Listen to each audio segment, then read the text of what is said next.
with your cameras, but you take lots of photos. The students have been split into teams, what we call groups, called committees. Within each committee, they're split into offices, literally training. We decided on the literally training because we thought that it wasn't enough, so we used the world of sports to find a little bit more division for our simulation. They've been meeting all week, working on the real bills for the Michigan legislature. Some of these passed the law, some of these worked through the working committee, but never made it to the governor's desk. Some never made it out of the committee. But today we will see what this simulation will show for each of those bills. This final session is the culmination of all their hard work. Please hold your applause until the vote is cast and announced for each bill. Not each and every one we deserve a rousing standing ovation, but we simply do not have the time. So that's why we have a lot of vote change now. Hopefully that's enough. Now, remember parents too, if you don't over there in their house, they're assigned their positions on their bills initially.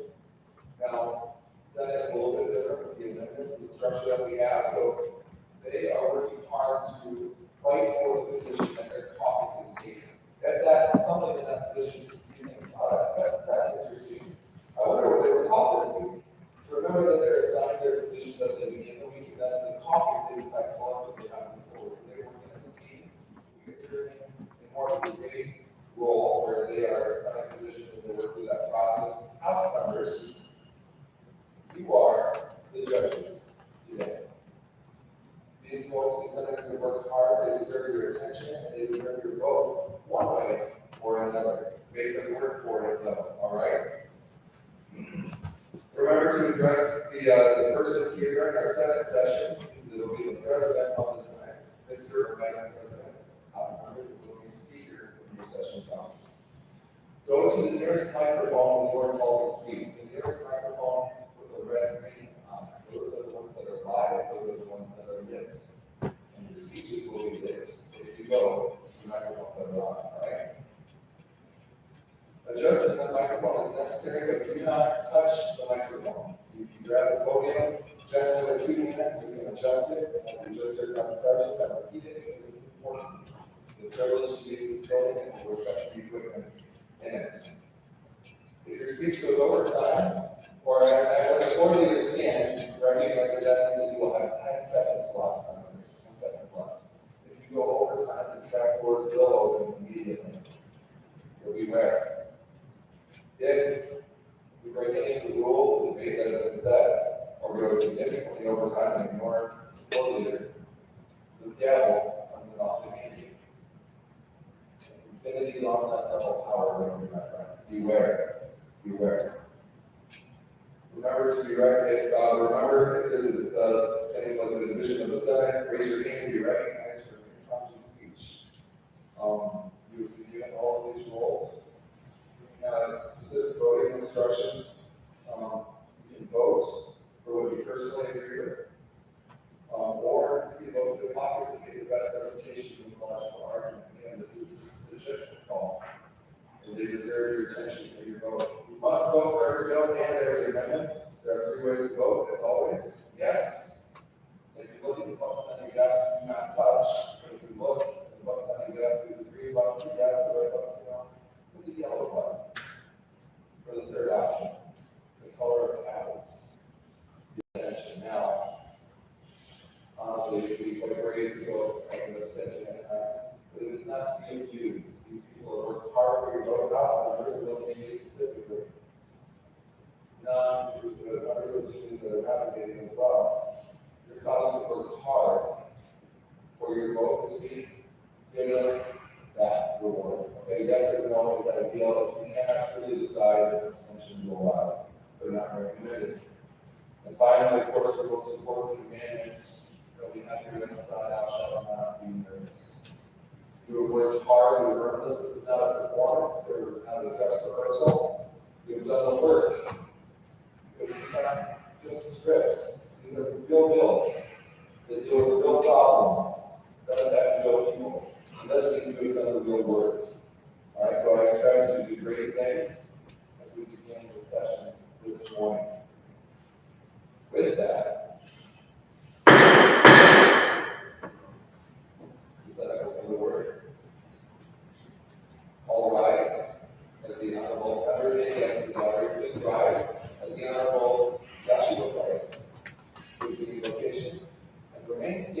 pledge allegiance. We all bow.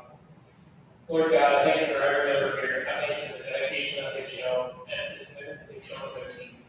Lord, as they prepare for your speeches today, I pray that you would fill them with courage as they vote. I pray that you give them discretion. Through all this, may they bring honor to you and may they respect their fellow members. Lord, we pray this in your name. Amen. I pledge allegiance to the flag of the United States of America, and to the republic for which it stands, one nation, under God, indivisible, with liberty and justice for all. You may be seated.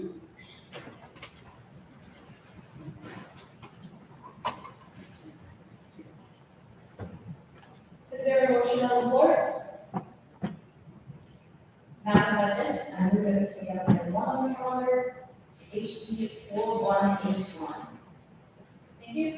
Senators and representatives, on your desk, you have the agenda, which includes the amendments that have been passed in committee, as well as the amendments that are being proposed today and potentially voted on. Without objection, the clerk will read item number 1. Madam President, there are 68 members present. Members take note, Rule 32 is now in effect. Please remain at your desks. Will the clerk read item 1 for the House Bill 4181? House Bill number 4181, a bill to amend 1949 PA 300 entitled Michigan Vehicle Code, the people of the state of Michigan enact. We will now hear opening arguments from both caucuses. When I call your name, please find a microphone and ensure that it is a different microphone from the one that is currently being used. The nearest microphone may also be behind you. Senator Bowser, and do we have a senator from Freedom Blue to speak for Senator Hobson? Senator Ross. You have the floor at the moment, Senator Ross, and Senator Bowser, please find the microphone.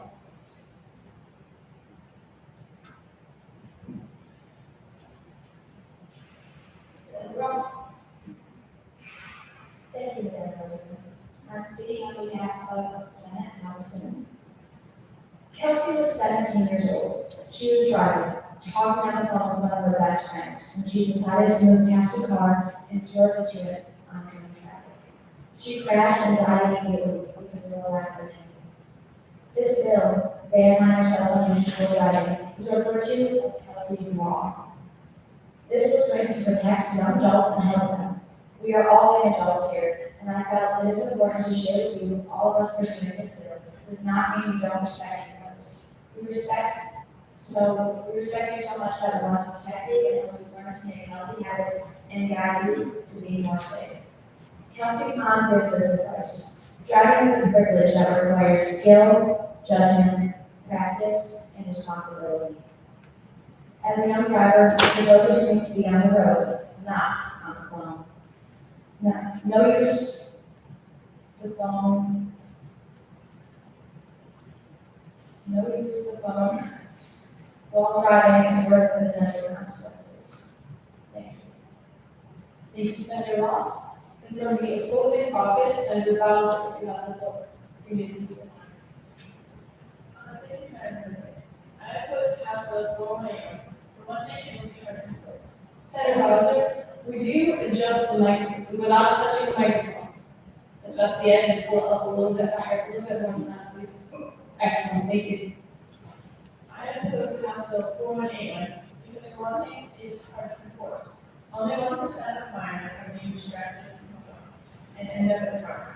There are more distracting things in a car, such as kids, pets, music, GPS, etc. This bill is only focused on those. It is not considering some of the other things I just mentioned.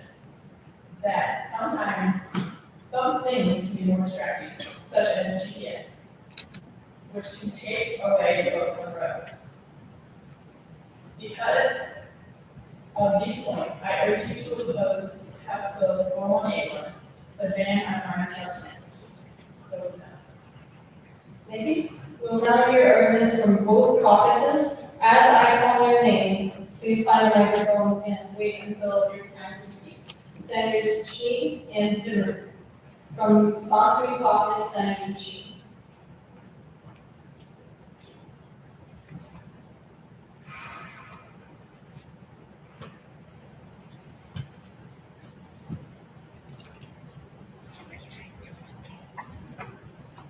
Thank you, Madam President. This bill, I was talking about, was that also not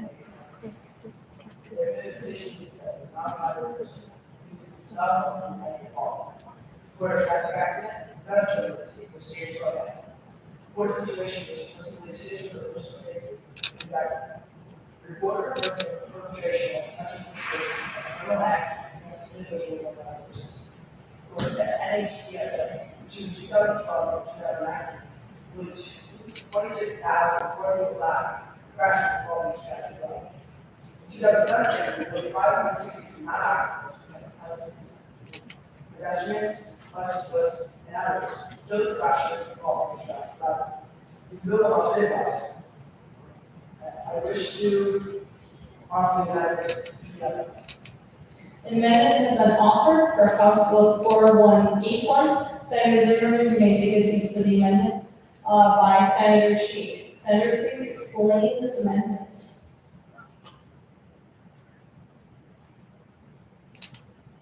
Offers to amend page 1, line 6, after means 2, by striking out initiate and call, answer on bar, when listening or giving verbal communication, cellular level. Answer, make physical contact with phones, communicate, navigate, scroll, or anything with all material.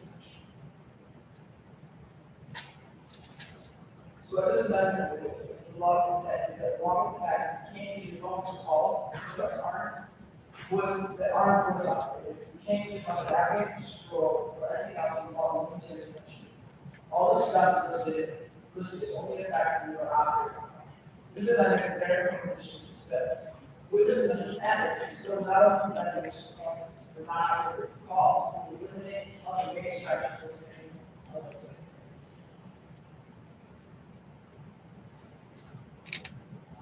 This bill will help save lives, so I urge you all to vote yea to the ban by myself on the procedure. Thank you, Senator. Is there a member from the opposing caucus who wishes to speak against this amendment? Is there any senator who wishes to speak against this amendment?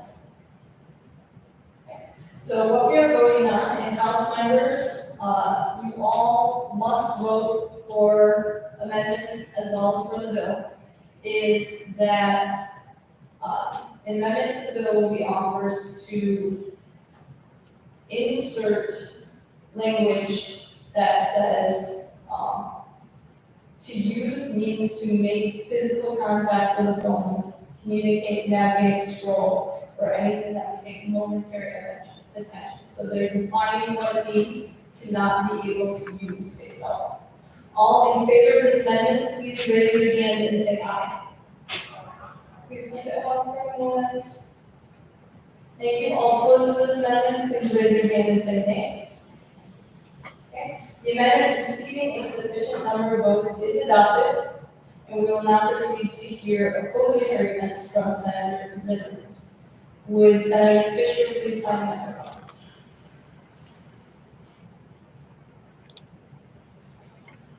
Thank you, Madam President. Fellow legislators, House Bill 4181 may seem like a logical and essential bill to pass, but I would like to explain to you why you shouldn't vote for this bill. My first point is this. There's already a legislation in motion called the Hands-Free Bill that is taking care of the problem here. With this new legislation, there really is no point in passing this bill. My second point is this bill would make it hard for police to regulate. For an example, in the bill, it states that making a call is only legal in the case of an emergency. But if a minor is pulled over for being on a call, couldn't they simply say that they were in an emergency to get out of a ticket? And even if they were pulled over, an a final ticket, do you really think that $200 is going to stop them from doing it again? Which leads me to my third point. This bill simply takes away our freedom of choice. Therefore, I don't see the need or the purpose of this bill. So members of the House and the Senate, I strongly urge you to vote no on Bill 4181. Thank you so much for your time. Thank you, Senator. From the sponsoring caucus, Senator Fisher, and Senator Thomas from Fine. Senator Fisher. Thank you, Madam President. I advocate for the passing of House Bill 4181 for the reasons that this bill is guaranteed saving of lives. But how will it save lives? It is because distracted drivers make up much more roads today, but will be banned from the use of self-control driving. But some of you might be asking, how do you know that the effects of distracted driving are significant and will cost lives? Here are the facts. According to Michigan.gov, as of 2020, 5.8% of Michigan crashes involved in distracted driving. The main cause was cell phones. Because of this, a total of 2,397 crashes occurred in Michigan, where a motor vehicle driver was using a cell phone. 15 of those crashes involved a fatality. Now, of the 2,397 crashes from drivers using cell phones, 17.4% were 20 years of age or younger. Even though this bill only covers the use of cell phones while driving from minors, these facts show that most distracted driver crashes are from the use of minors. Enacting this bill would significantly decrease distracted driving on the roads today. For next year, there will be thousands of fatalities on the roads from vehicles, and over the accumulation of many years, tens of thousands of lives will be saved. That is why my office and I stand for the resolution that minors should be banned from the use of cell phones while driving. I hope you will too. Thank you.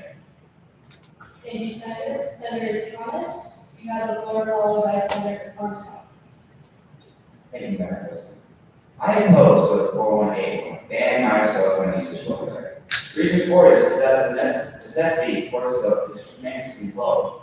Car crashes caused by making phone calls or on social media is a very small percentage of Michigan's car accidents. It only covers 1.2% of accidents, to be precise, while 30% of fatal crashes are because of alcohol, 20.8% is because of gear collisions, and 5.5% because of speeding, according to Michigan Traffic Crash Facts.org.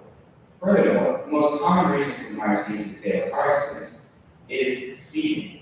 Also, the truth is that minors only represent a small group of Michigan's driving population. So why are we trying to ban something that takes up a tiny percentage rather than spending our time solving the major problems? Based on all of this persuasive testimony and evidence, I implore all of you to vote no for House Bill 4181, ban minor cell phone usage while driving. Thank you. Thank you, Senator. Senator Armstrong from the sponsoring caucus, followed by Senator Kirk.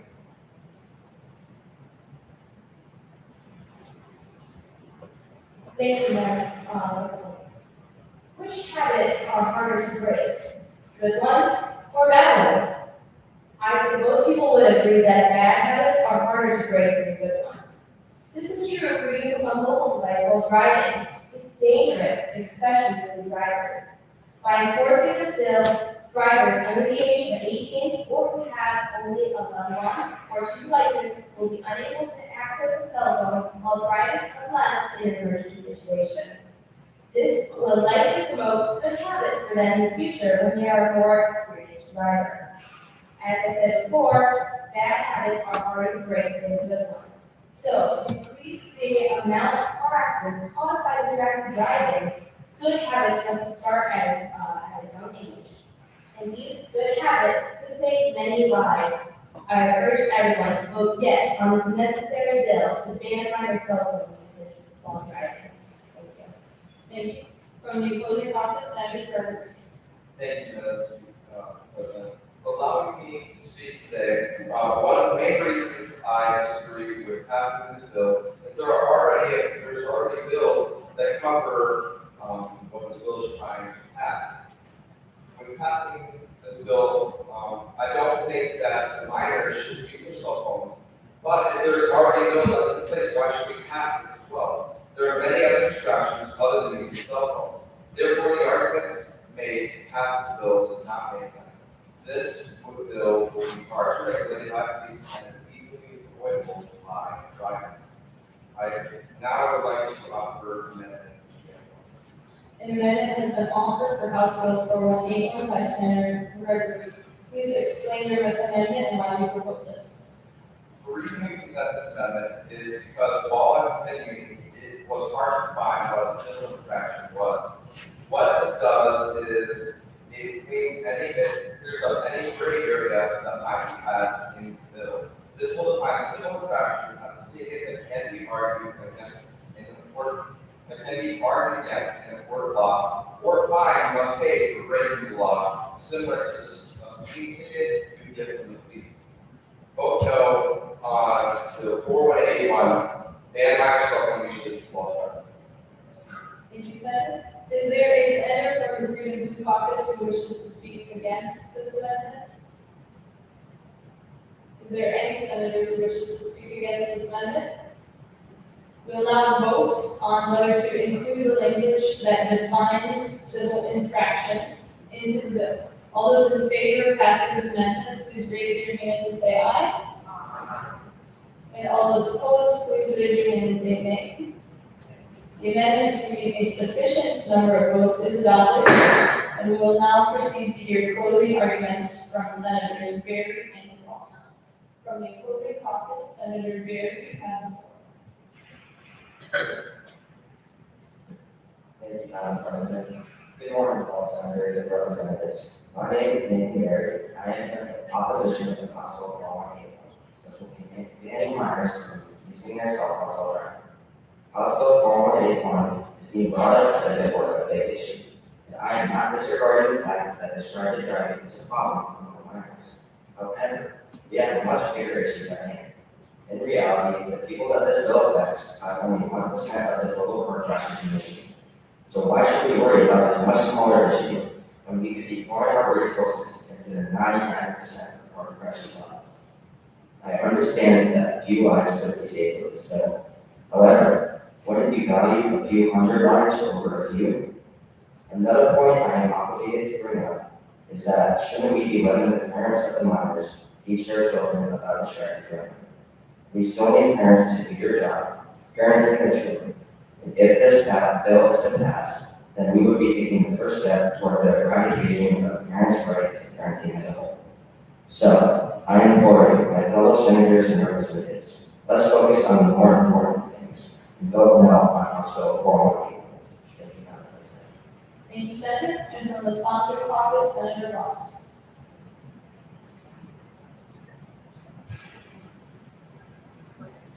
Thank you, Madam President. All it takes is one time, one choice, one decision, one.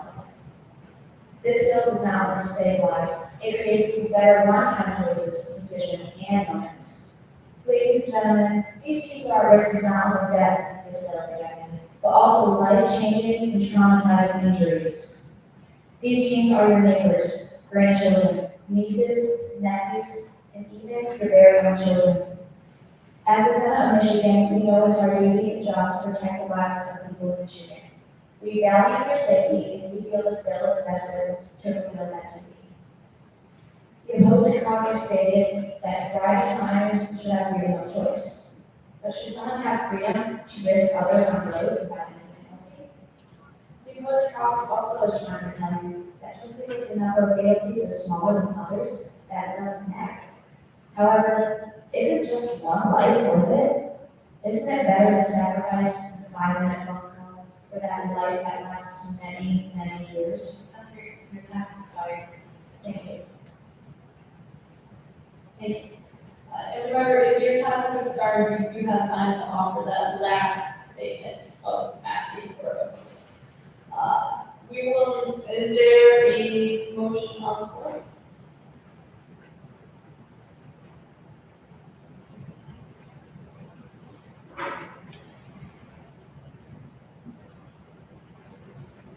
Madam President, I move the previous question. Without objection, the previous question is ordered and the bill is now on third reading. All those in favor of passing the bill as amended, please stand.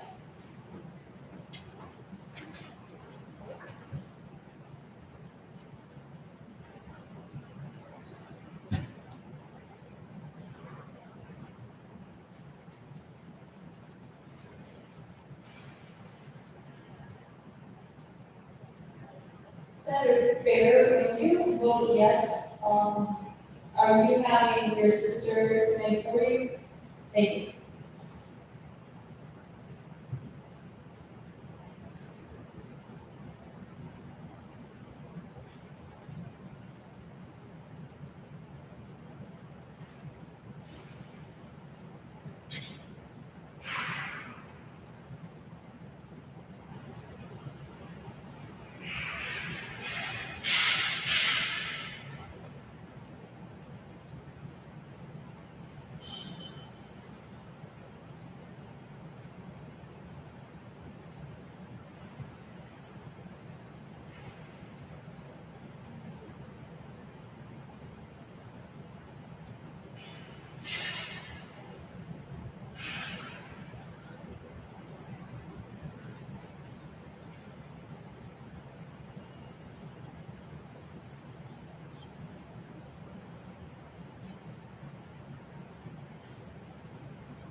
Thank you. You may be seated.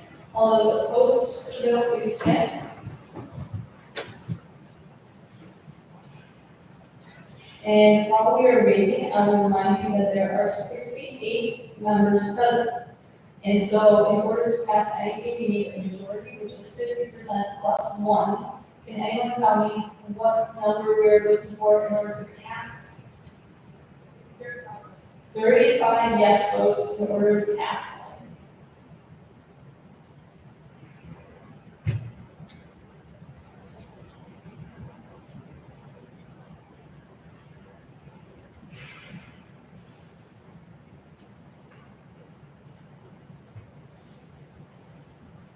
Thank you. You may be seated.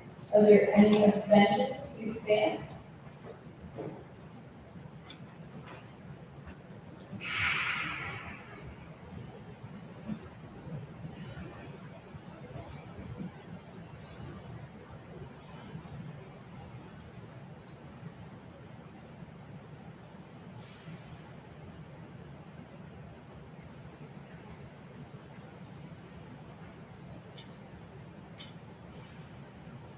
The clerk will read the count.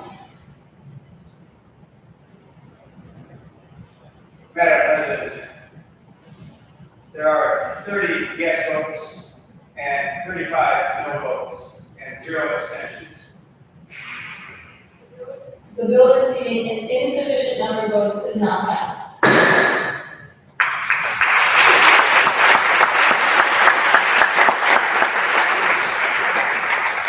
Please do note that you're receiving 3 votes. Be sure to vote for one of those 3 options. Because the 3 votes could not have made a difference in the passage of the bill, we will not be taking 3 votes. Madam President, I move that we take up item 200 HJRC. Without objection, the clerk will read. House Joint Resolution C, a joint resolution proposing an amendment to the state constitution of 1963 by amending section 54 of Article 4 and section 30 of Article 5 to modify term limits for certain elected state offices. This bill was largely, term limits. We will now hear from opening arguments from both sides. Both Senators Hayner and Brainerd, please have a microphone. From the Spontaneous Caucus, Senator Hayner. Thank you, Madam President. Members of the House and Senate, I am Senator Hayner, and I respond to this bill on modifying term limits. This bill is an amendment to the Constitution of Michigan. This bill gives politicians more terms, therefore more time to complete their oath of office.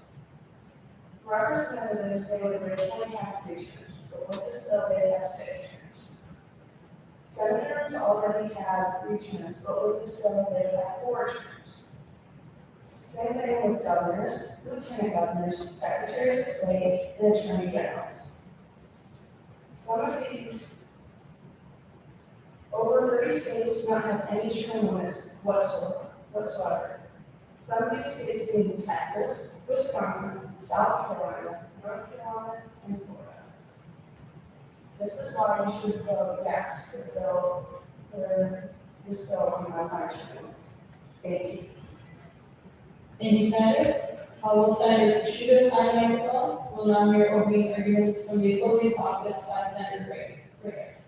Thank you, Madam President. I am here to oppose House Joint Resolution C for modified term limits. The reason I believe that you should not support this bill is that politicians already in office are more likely to win an election because it has additional resources from government and other places, which makes it difficult for new politicians to be elected into office. This bill will also present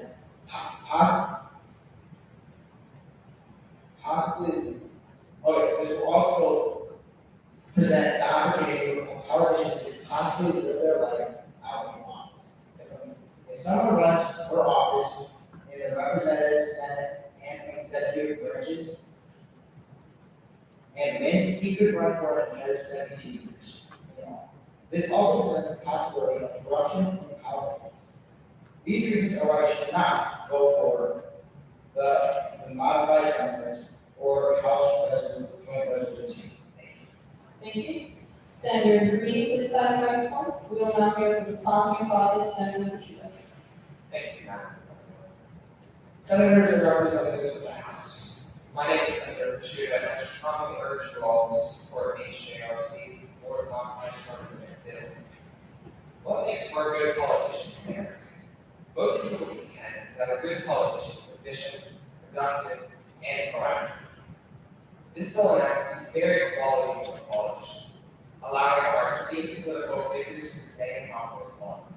Will also allow our state to reach maximum productivity and efficiency. If you allow our representatives, senators, and executive officials to remain in office longer, they will be able to pass, reject, and implement laws, bills, and regulations. This will improve the state of Michigan's efficiency and control of the bills that are being produced. All in all, ladies and gentlemen, HJRC for the modified term limits bill will improve the overall efficiency and productivity of the state of Michigan. And that is why I once again strongly encourage you all to vote for House Joint Resolution C and support the strength and efficiency of our ranks. Thank you. Thank you, Senator. Senator Garcia, please find the microphone. From the opposing caucus, Senator Green. Thank you, Madam President. We oppose this bill with a pure fact that it promotes corruption. The politician is serving every branch for multiple long terms. This can allow long-term politicians to easily buy out or trade votes. It also does not allow for new politicians, such as ourselves, to bring in fresh and creative ideas. Someone serving that long, they go stagnant with their ideas. Everyone does. We need shorter terms to allow the next generation of politicians to lead. And does having more time to make laws necessarily help when there are no new ideas or laws that can be made? Thank you. And vote nay on HJRC modified. Thank you, Senator. Senator Green, followed by Senator, I apologize, Senator Garcia, followed by Senator Lashes. Thank you, Madam President, and members of the House and the Senate. Today I am supporting the bill with modified term limits, and I urge you to do so as well. As mentioned by my fellow co-sponsor, Senator Kushida, increasing the number of term limits will increase the productivity and efficiency of elected politicians, since they would be given more time to carry out their plans and goals. The results of this are likely to be very beneficial to the people. But along with all of those positive aspects of the bill, another benefit that comes with increasing the number of terms is the experience that a politician can build up if he tends to be more popular. Increasing the number of terms will not affect how long, say, a more corrupt politician will stay in office, because the length of a single term will remain the same. If the politician is unwanted by the people, he will not be reelected. The rights of the people. I urge you all to please vote in favor of modifying the term limits and allow politicians to become more experienced in order to become a more successful society. Thank you. Thank you. And Senator Lapkus, you can feel free to adjust on the podium to come upward as a safe speaker for all taller senators. And Senator Fair, please prepare the microphone, and from the opposing caucus, Senator Lapkus. Thank you very much, Madam President. Fellow members of the public, you have been approached with a piece of legislation called HGRC, otherwise known as Modified Term Limits. This bill, on the surface, appears to be reasonable and well thought out. But once we put our thinking caps on, it becomes self-evident that a bill such as this can easily become corrupted. If we utilize at least a bit of common sense and look at history, we can clearly see that there are many dictators throughout history that have slowly elongated their allotted time in office until they were perfect. Is that something that we find desirable in the state? I don't consider it to be. Instead, we must do everything in our power to preserve our democracy and ultimately our freedom. We mustn't threaten our state in any way, not even for the sake of getting more things done. Therefore, to protect against tyrannical oppression, vote no on House Joint Resolution C. Thank you. Thank you. From the sponsoring caucus, Senator Fair, followed by Senator Crowder. Please do not adjust the microphone itself, grab your edges and pull it toward you. Thank you. Thank you, Madam President. I'm Senator Fair, and I'm speaking in support of this bill modified term limits. The bill does not propose that politicians stay in office longer just like that. It proposes that voters can vote for more terms if that's what they choose to vote for. It is the will of the people. We the people have the right to choose who will vote for office. This is about the future of Michigan as a whole, not about giving voters a chance. Yes, new politicians can be good, but is it worth it to replace a politician who's been in office for a long time, is very experienced, has done so much good things for the state, and who people love? Shouldn't we get to pick who we chose in a position of power? I believe in the right to choose, and this is why I encourage you to vote for the bill to modify term limits. Thank you, Senator. Senator Crowder, followed by Senator Babcock. The opposing caucus adopted an amendment that claims that the candidate must be below the age of 75. That's interesting to me. I find it repulsive that you have the audacity to call an entirely elderly generation senile and incompetent. I mean, are we supposed to respect our elders? Not insult them? How is that proper representation? How do your grandmothers do? If your grandma wanted to run for senator and she's over 75, she now can't. Is that just? HGRC is against new politicians and the elderly. Thank you. Thank you. We will now hear closing arguments from both caucuses. Senator Babcock from the opposing caucus, followed by Senator Linden. Thank you, Madam President. I thoroughly believe that this bill is not a bill that should be passed. Me and my fellow caucus members believe that this bill, if it were passed, could cause many problems down the line. We believe this bill would encourage career politicians who are only in it for money and benefits. Politicians who truly care about the people there to serve their intent. Extending term limits would also make people a little too comfortable, and often people become too comfortable, they tend to do things they shouldn't. In the case of politicians, our biggest concerns are corruption and money changing hands illegally. We've had these term limits in place for years, and they work just fine, so why do we need to change them now? Those in favor of this bill may claim that this will help us to keep people with more experience serving for longer.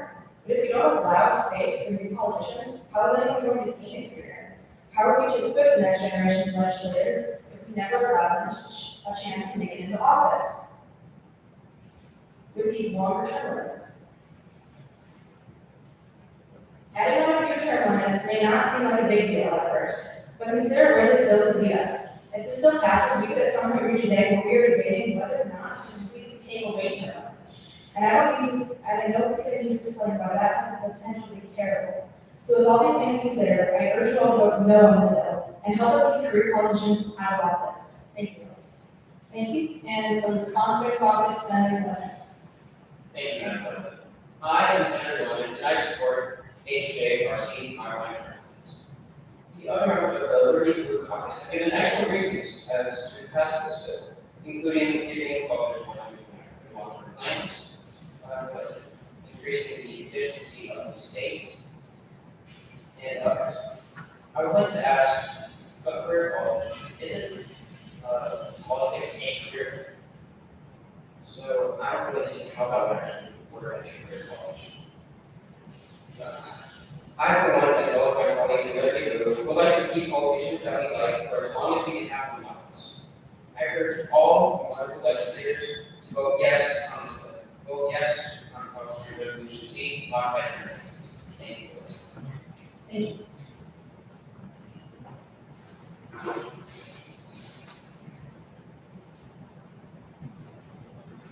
Madam President, I move the previous question. Without objection, the previous question is ordered and the bill is now on third reading. All those in favor of passing the bill, please stand.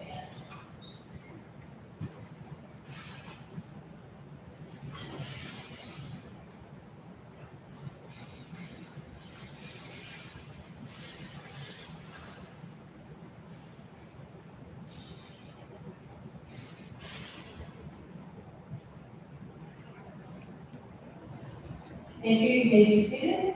All those opposed to passing the bill, please stand.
Thank you. You may be seated. Are there any abstentions? Please stand.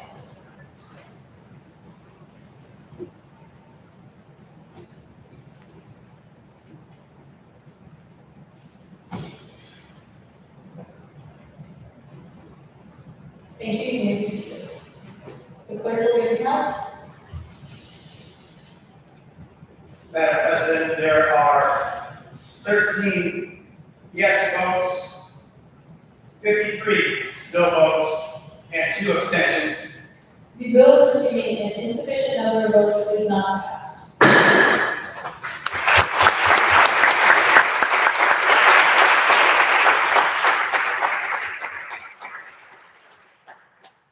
Madam President, I move that we take up item 3 on the calendar, HJRM, abolish Board of Education.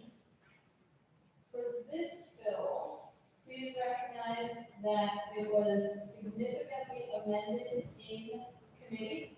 And so the third page of your agenda has the bill as a whole. The clerk will read without objection. The joint resolution proposing an amendment to the state constitution of 1963, amending sections 3 and 7 of Article 8 to eliminate the state board of education, superintendent of public instruction, and state board of public, community, and junior colleges. We will now hear opening arguments from both caucuses, Senator Woodward and Janek. Senator Woodward, you have the floor. Right now, there are too many bad habits.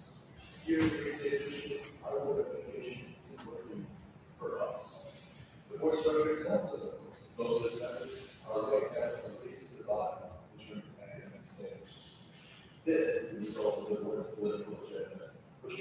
residents for true imagination.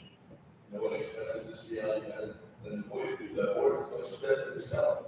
And earlier this year, she said, quote, I am early to call on the state board of education and the colleges to embrace critical race theory, critical for all mission. I don't know you, but I don't think this is how you have. The main issue we have in critical race theory and these other global curriculums favor is that as every DLM has pointed out, wokeness is utilizing the guillotine of silence to crush any opposition. The issue is this can affect our free speech and our freedom of ideas. This is the problem that our bill solves. Without a political structure would be abolished, and new committee three members elected by the people will be replaced. Higher, gender education standards will be applied to the schools under this committee's jurisdiction, and the use of critical race theory and materials will be specifically prohibited. By passing this legislation, we ensure the mission students receive education and not indoctrination. We as Justice for Caucus are committed to the Michigan citizens of the government and the status quo. We respect both students and taxpayers. This is our commitment, and we ask you to join us. Thank you. We'll now hear from the opposing caucus, Senator Jake, followed by Senator Walker. Thank you, Madam President. I am opposing this bill because there is too much power, strength, and responsibility placed into the hands of few people. This bill, in the long run, would not change, alter, or modify the outcome of the school system. Considering that there are much too many supplemental or additional variables that affect. For these reasons, I urge you all to vote nay on Bill HJR. Thank you. Thank you.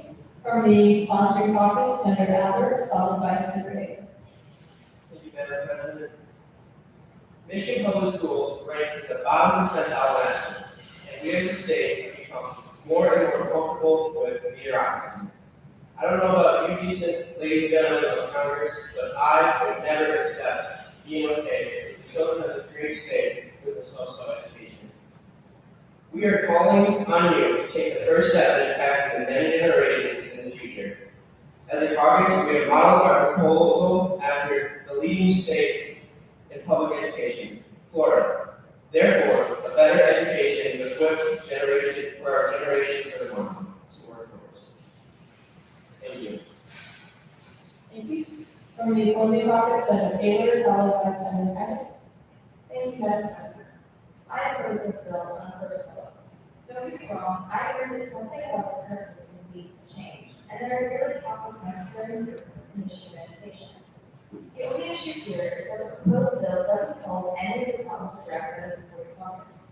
Furthermore, though the current system was only set up several decades ago, it accurately represents the systems of checks and balances in our federal government during the genius of our country's founding fathers. This letter is easier to pass unconstitutional legislation and is a power grab and improves forms of education outside the Asian form schooling system. Change needs to happen, but not this change. We need to vote no on abolishing the school board if we believe in American democracy. Thank you. Thank you. Senator Heidi, followed by Senator Heidi on the floor. Thank you, Madam President. Based on what Senator Albert has mentioned earlier, reforming the Michigan school board is the step in the right direction. Let's be honest, Michigan's education is not going to be proud, especially our rankings. Currently, Michigan schools are rated 37th across the nation. We can improve that with an additional amendment to the already pre-existing amendment. I now offer amendment BF1. An amendment has been offered by Senator Heidi for HJRN. Senator Heidi, you may take a seat as we will be voting soon. Senator, please explain your amendment and why you propose it. I offer this amendment of replacing common core curriculum with benchmarks for educational student thinking, otherwise known as BEST. Teaching with an objective curriculum should not be covered from, cited by the Heritage Foundation, quote, teaching true history is not documenting our children to the parent that this country is systematically racist, end quote. We will take the best educational programs in the nation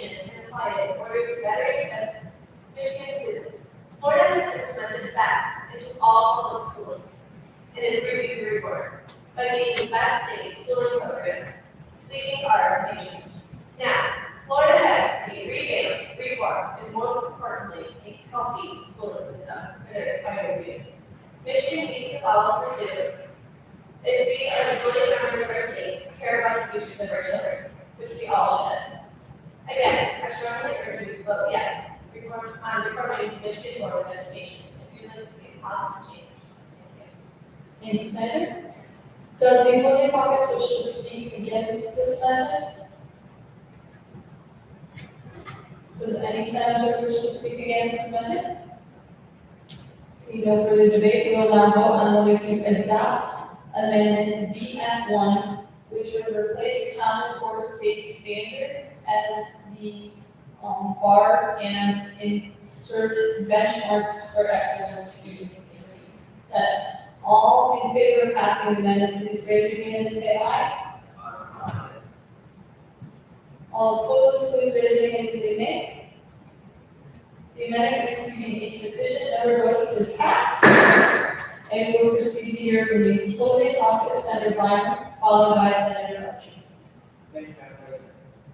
Dear members of the legislature, I do agree that this bill in hindsight does sound good. Look how it costs. The concept of 3 members on the Board of Education does not provide opportunity for good checks and balances. Due to the unequal amount of board members, they cannot properly balance political decisions. Due to the small amount of board members, reckless decisions that could be made may not be stopped. There will very easily be a bias ratio to the board that gives one party an advantage over the other. This very well could have been an irresponsible and catastrophic changes to Michigan's education system. Members of the legislature, I sincerely do not see a genuine reason to pass this bill. I very strongly encourage you to vote nay on abolishing Board of Education. Thank you. And from the opposing caucus, Senator Archie.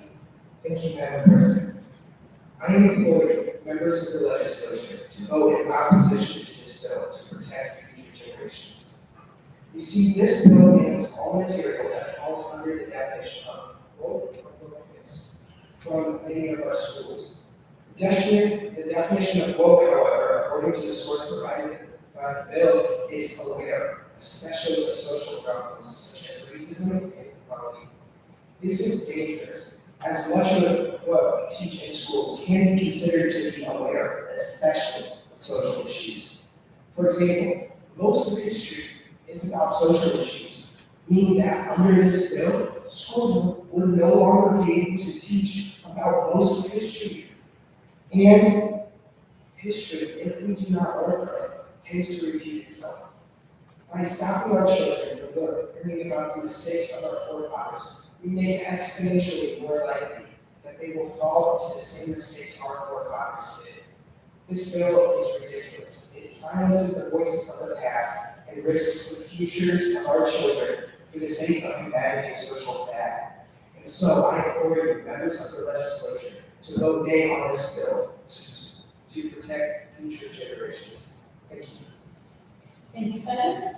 We'll now hear closing arguments from both caucuses. From the opposing caucus, Senator Schindel, followed by Senator Ward. Thank you, Madam President. I am against the passing of this bill. With 3 members, there's always going to be a majority that has the political party in control. It's either all going to be the right or all going to be the left. There's going to be no balance in these issues. With only 3 members, there's not enough people to present ideas. There's not enough people to check that all of those ideas are good. And this bill, the Academy is flawed. The logic of banning wokeness in our curriculums is just wrong. They have a wrong definition, and our ideas of wokeness that we all think of is not what it actually means. To be aware is a positive, not a negative. We should strive for it. Everyone in our school system should be aware of these problems. Yet they're trying to make it so we are less aware. Is that what we want our children to think of? To not be aware of the problems that our country deals with? No, we do not. And that is why I'm against this bill. please vote no. Thank you. And from the sponsoring caucus, Senator Woodward. Thank you, Madam President. Ladies and gentlemen of the legislature, at the end of this debate, I hope the choice of made has become clear to you as it has become to me. We have only two real options. Either we reduce the number of decision makers so that we can make better decisions, or we accept an ineffective structure with political agenda. The fact of the matter is that the definition cited by the opposing caucus was incomplete, because the definition was not to mention the core belief of focus is also critical to this theory. That there is a structural inequality running down the structure within America's government structure. And this is a foundational misconception that we transmit to our students with the current system. Either we take the process at hand and scatter it to streamline, or we settle it in the common set of plan and economy. This is what brings us the only solution available, which is to return to true education, principled education, right education, as provided by this bill. As the Heritage Foundation stated, how are we going to appeal to tomorrow's generation when we fall short today of promoting American values? Senator, your time has expired. Thank you, and I urge you to pass this legislation.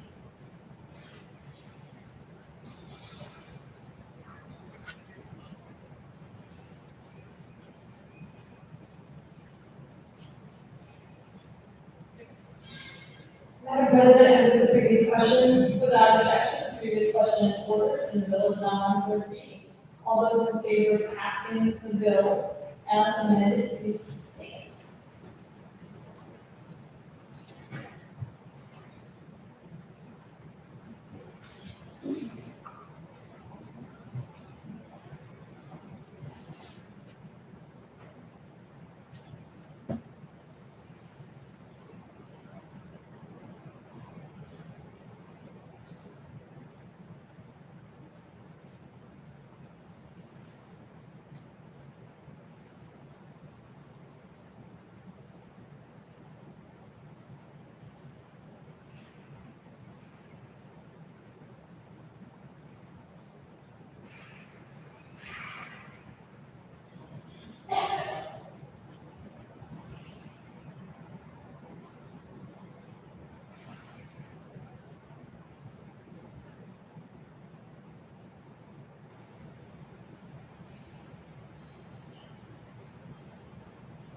Thank you, you may be seated.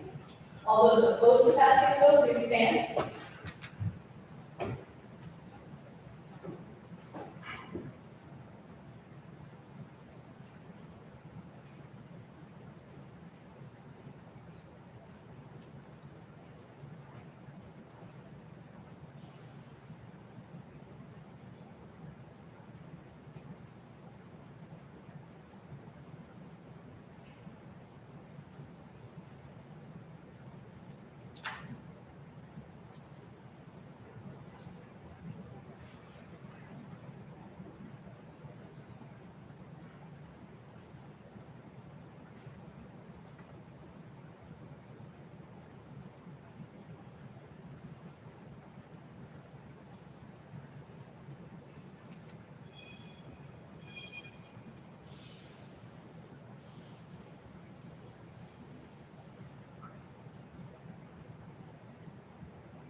Thank you, you may be seated.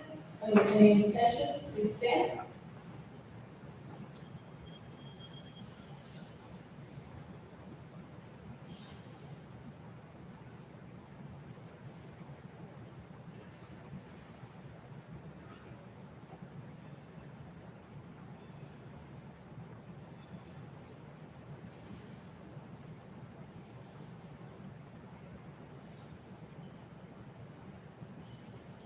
Thank you, you may be seated. The clerk will get it back.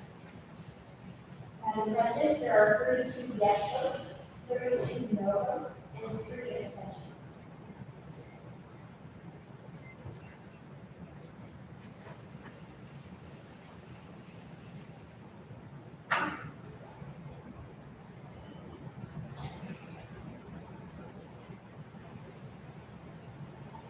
Even though we are missing one vote, that would not carry us the necessary 35. And so with that, the bill receiving an insufficient number of votes is not passed.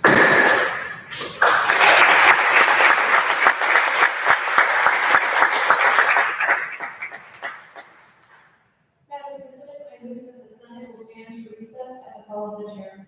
Without objection, we'll take a 15-minute recess before you stand.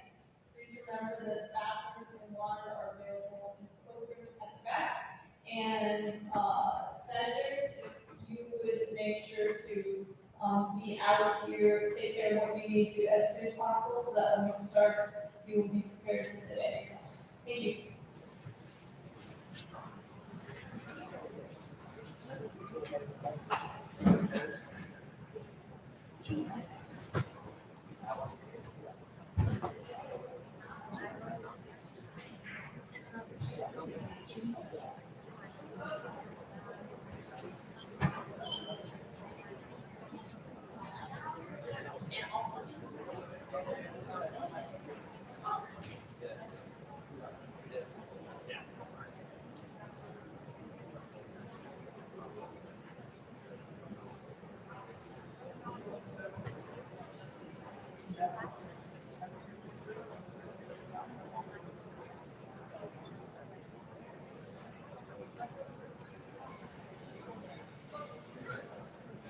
Chef and Rebecca, please call to the restaurant. Rebecca David and Jeff Van.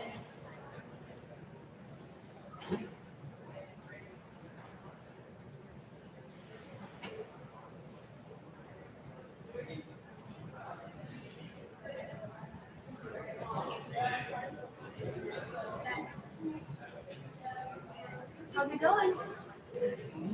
Oh, easy. You want me to take your picture while you're sitting here looking all official? Neither of you have a phone, or do you want me to go grab mine? Alright, I'm gonna get mine.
Alright, ready?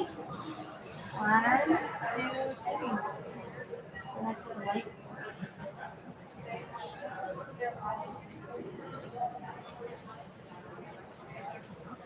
How would you, I think I have both of your emails, right?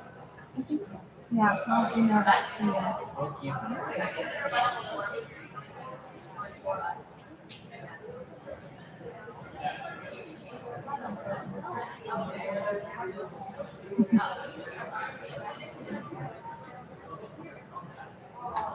The one from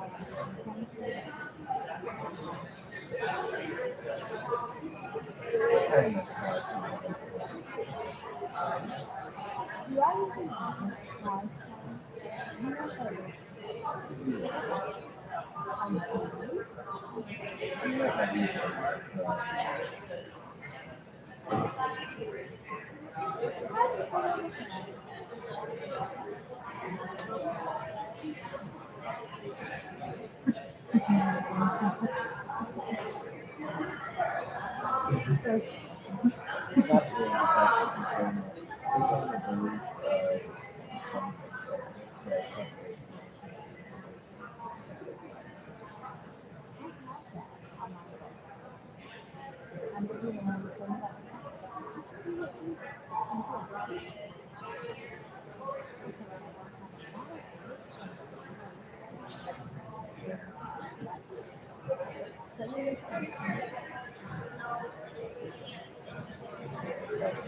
This one's my favorite small. Yeah. And I'll I'll use this stuff as well. I think I'm really good at this background stuff. Like, I don't kind of take a picture of this on the back and it don't send you. Like, when you're trying to do the video. I have like 3 different smiles, like the slide smile, the slide smile. And then the teeth smile. The teeth one is very, I'm very, like, so I have like some.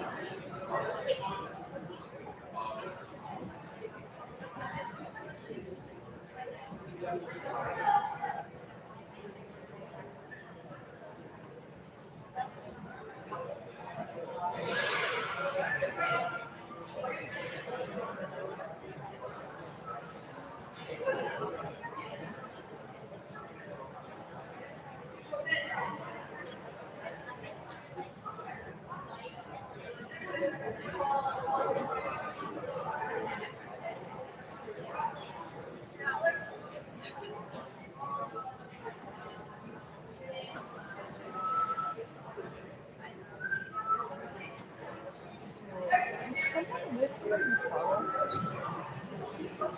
More likely to be the thing. Yeah, that's what I'm doing.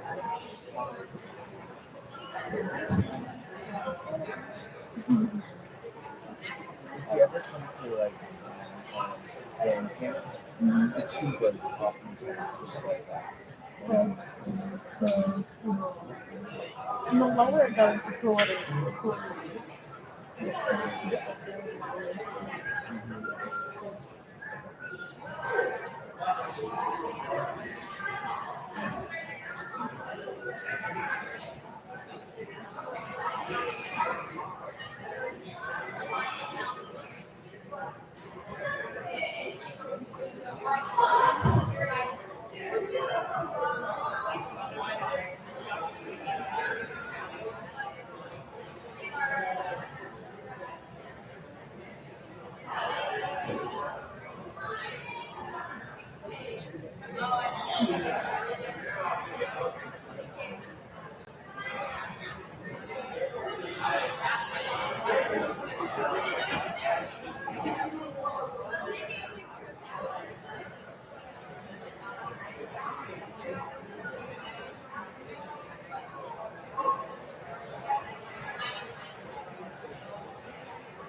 Stay for that moment.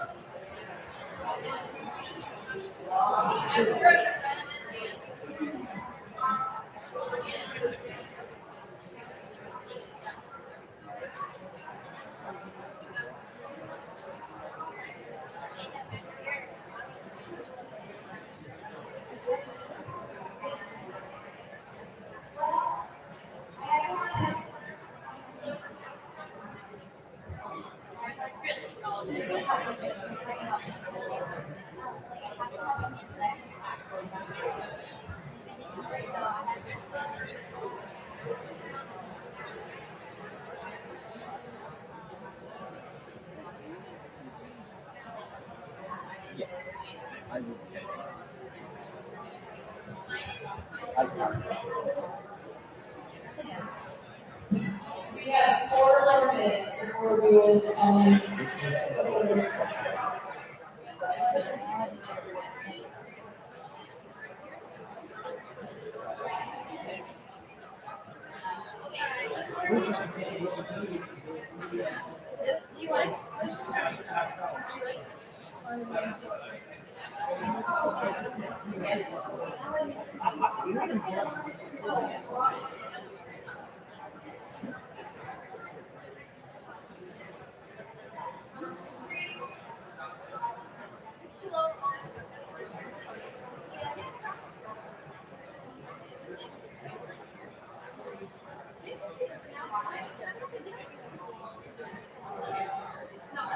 I also have to just believe she hasn't been reading the rest of the parents, so they'll be perfect.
Senate come to order, please find your seats.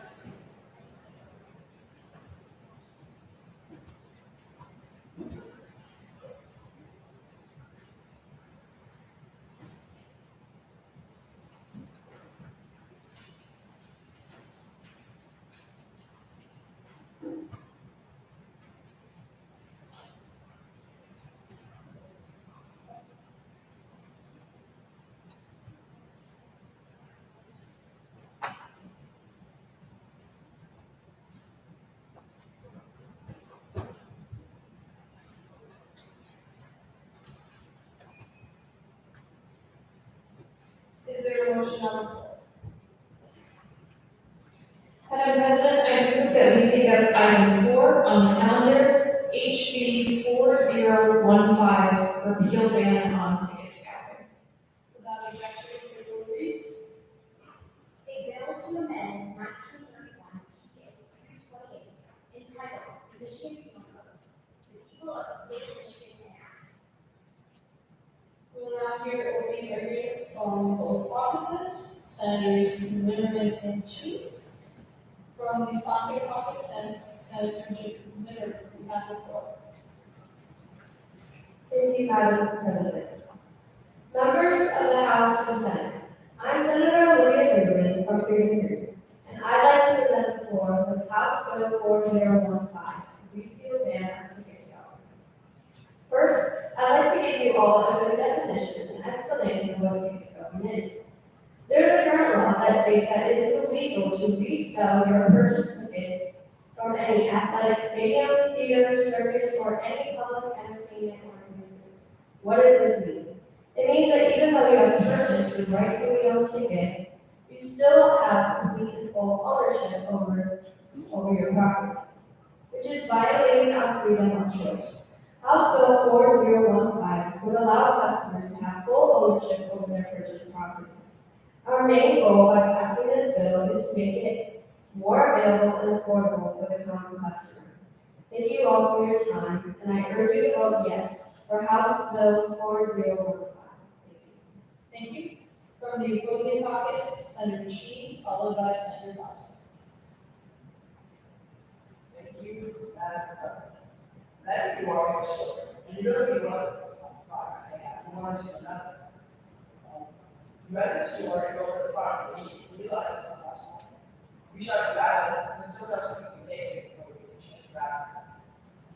Did that, see the walk over the cash register, Christian, I did, then walk back over to the stadium and said, for times, times, pop. You don't have to buy that, it's super price, it was very dishonest. But you have no choice to do this to sit out here. You can't get your house for the time you need it. This is what happens to big tickets. Ticket scalpers buy tickets for that, and we sell them at least 4 times, up to 4 times the ticket price. If you want to do that, you want to have to pay less for ticket. Ticket scalper, if you buy the ticket for the price. Ticket scalping can also have businesses. Cool. Sure, they're still getting money from tickets bought, but if less tickets are sold from ticket scalpers than bought, that means the business has less people sharing it with their friends, sharing across with friends, posting things on social media, and stuff. So I urge you all, vote nay, repeal the ban. Thank you. Thank you, Senator. From the sponsored caucus, Senator Bowser, followed by Senator Ross. Thank you, Madam President. This bill will give back some freedoms to the common person. If this bill passes, a customer will be able to sell their ticket without going through legal hassle. Once a customer buys the ticket, it will become their private property, just as clothes, cars, music CDs, and movies.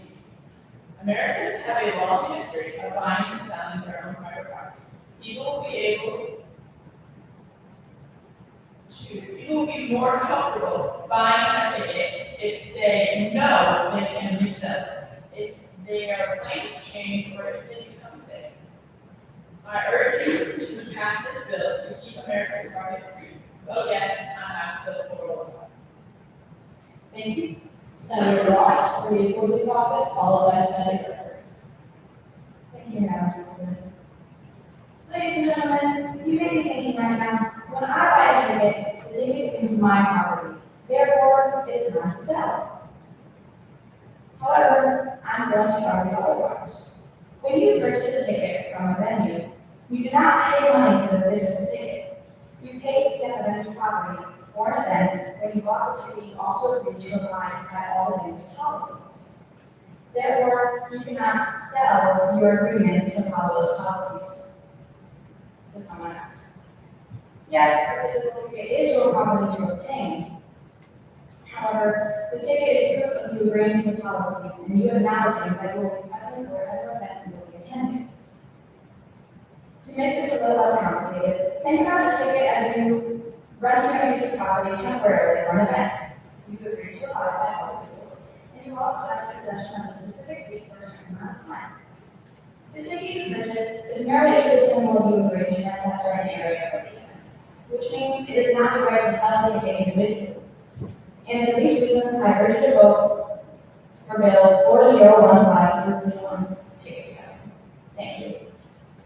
Thank you. From the sponsoring caucus, Senator Burke. Thank you, Madam President, for allowing me to speak today. We do not like ticket scalpers. Now, that may seem counterintuitive, but it isn't. We want to appeal to the common customer. We want the common customer to have full rights over the ticket so that way they are able to sell it. We do not believe this is a contract or an agreement that is figuratively sign once buying a ticket. Currently there are 34 states that allow ticket scalping in the US. I believe that Michigan should repeal this outdated bill and promote the free market that the US so strongly holds to in the Constitution. Again, this bill will give full rights to the owner to do what he wants with the ticket. Now I wish to offer Amendment GF2. The amendment has been offered for House Bill 4015 by Senator Gregory. I have a question about the sound system. Would it be helpful if we turned off the front lights? If we can turn off the other mics or one of the cellular audio mics, if that would help with that. Senator Gregory, please proceed to explain your amendment for Amendment GF2 and explain why you propose it. What this amendment does is that it will not allow people to buy a mass amount of tickets using bots. What are bots?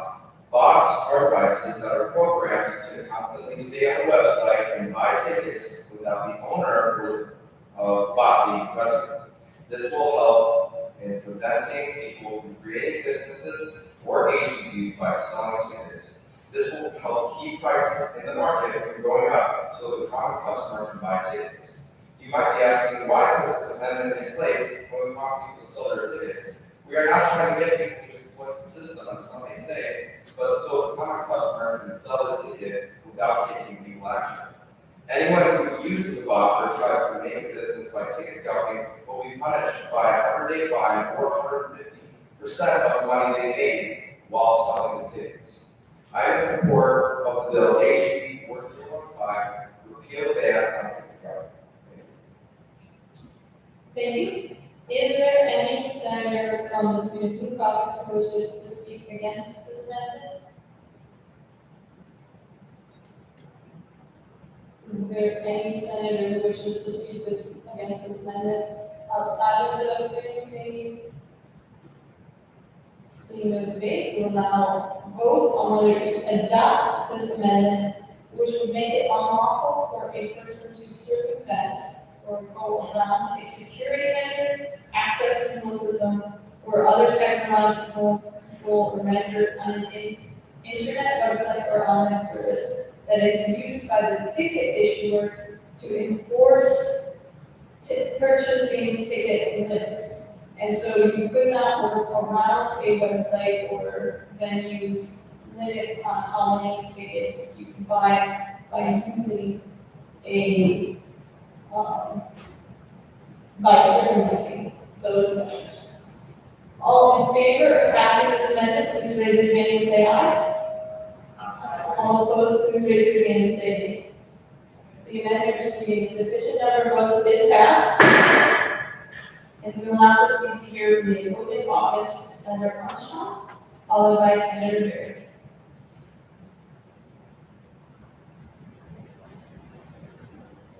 Thank you, Madam President.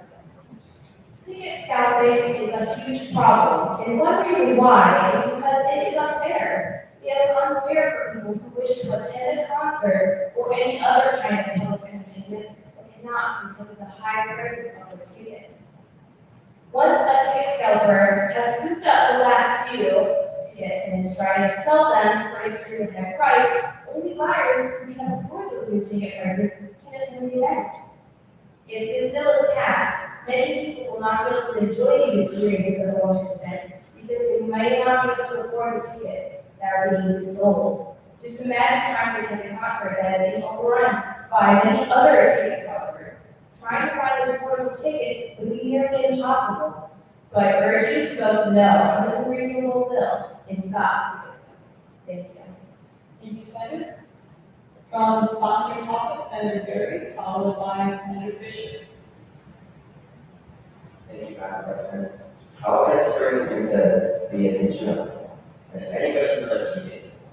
It's this amazing website where you can sell things that you bought for more than you bought for. And everybody loves it. It's the same as ticket scalping. So why is eBay such a nationwide love thing? Ticket scalping is such a meeting thing. This is very unfair, and So I urge you to vote yes on House Bill 401. Thank you. From the opposing caucus, Senator Fisher. Thank you, Madam President. It was just now evident that you cannot use the bots to scale.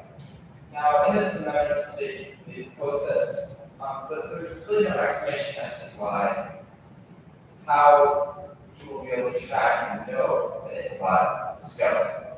I believe that it would be impossible given the capabilities of artificial intelligence. So is this bill for capitalism? The question is allowing scouting capitalistic? To simply explain this, I'm going to use two examples. Both are businesses that scale for profit. First scales through employee operation. The second scales to use artificial intelligence. Now, which business will scale more successfully, the first or the second? The first, and it's not even close. In fact, when a bot is programmed to buy every ticket sold, for an event to resell for a price, that business that owns the bot could purchase every ticket being sold. According to Lloyd.pro, AI can perform, quote, up to 10 trillion operations per second. 10 trillion operations per second. All this being said, is it capitalistic to have goods, in this case tickets, to be sold by only one business? In an article by Investopedia.com, topic of what are the most important aspects of the capitalist system. It is stated that, quote, capitalism undoubtedly is a major driver of innovation, wealth, and prosperity in our period. Competition and capital accumulation incentivize business to maximize efficiency, which allows investors to capitalize on that growth and consumers to enjoy lower prices on a wider range of goods.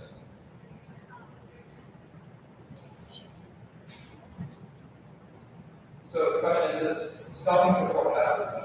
Given the era of AI, I firmly believe no. Therefore, please vote nay on the resolution to allow scalping to be something that we can do today. Thank you, Senator. Could we have this microphone turned back on and immediately in front of me turned off?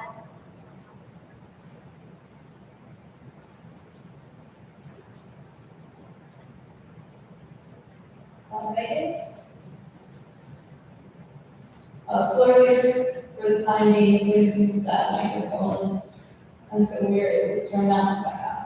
I will now hear opposing arguments from both caucuses. From the opposing caucus, Senator Fisher. Thank you, Madam President. I'm not going to speak on behalf of Senator Johnson.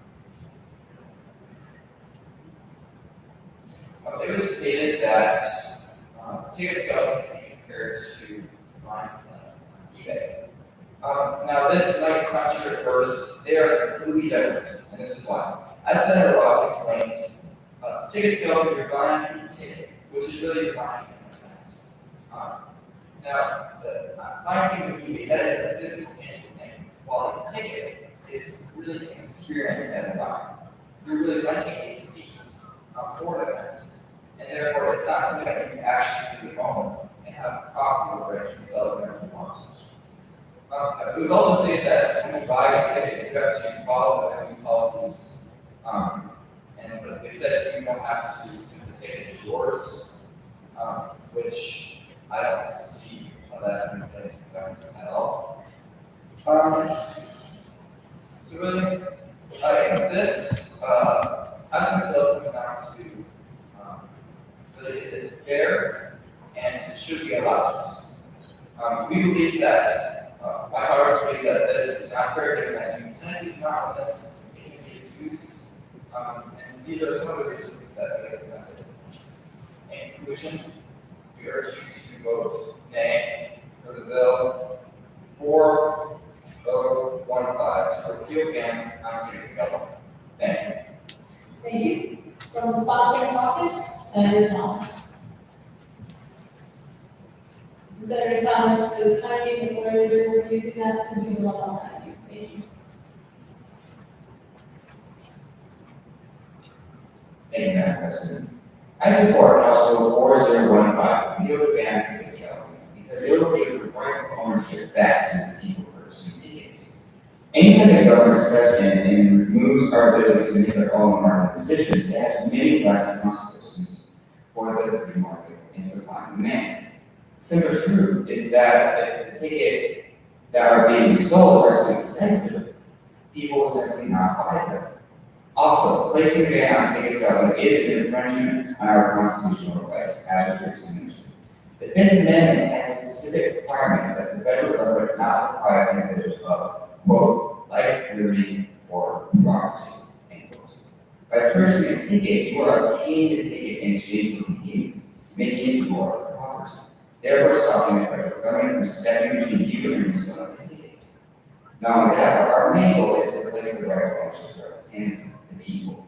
By voting for this bill, we can make ticket selling legal, while also placing boundaries, such as the owner is still able to place a ticket buying limits.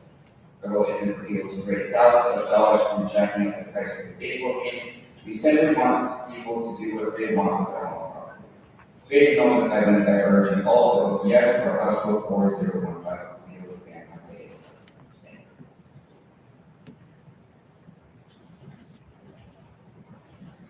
Madam President, I move the previous question. Without objection, the previous question is ordered and the bill is now on third reading. All those in favor of passing the bill as amended, please stand.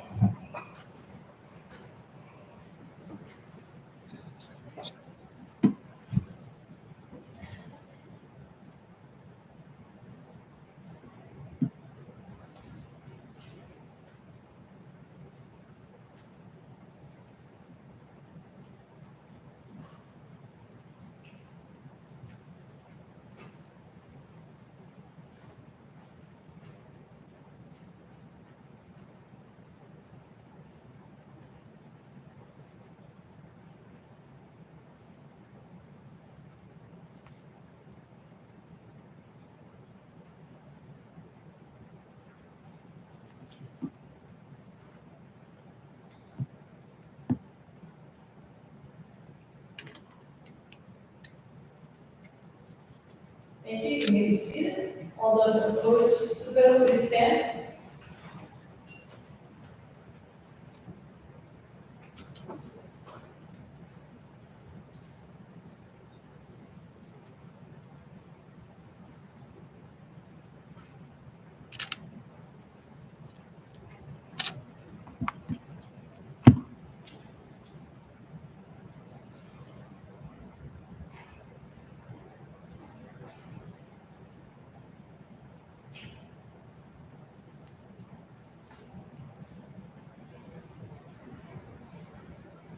Thank you. You may be seated. All those, are there any abstentions, please stand.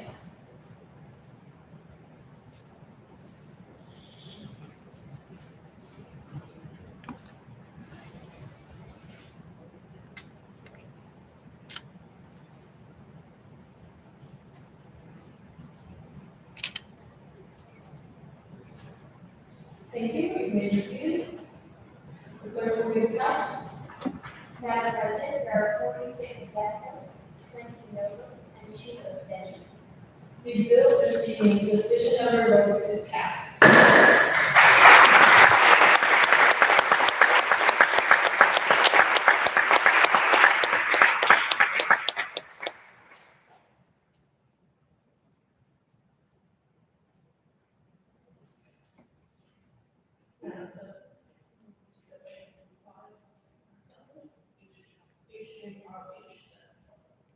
Without objection, the clerk will read.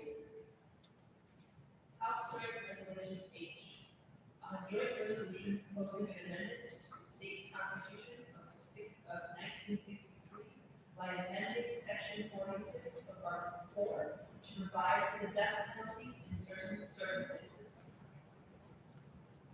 We will now hear opening arguments from both offices. Senator Brainerd, followed by Senator Rivera.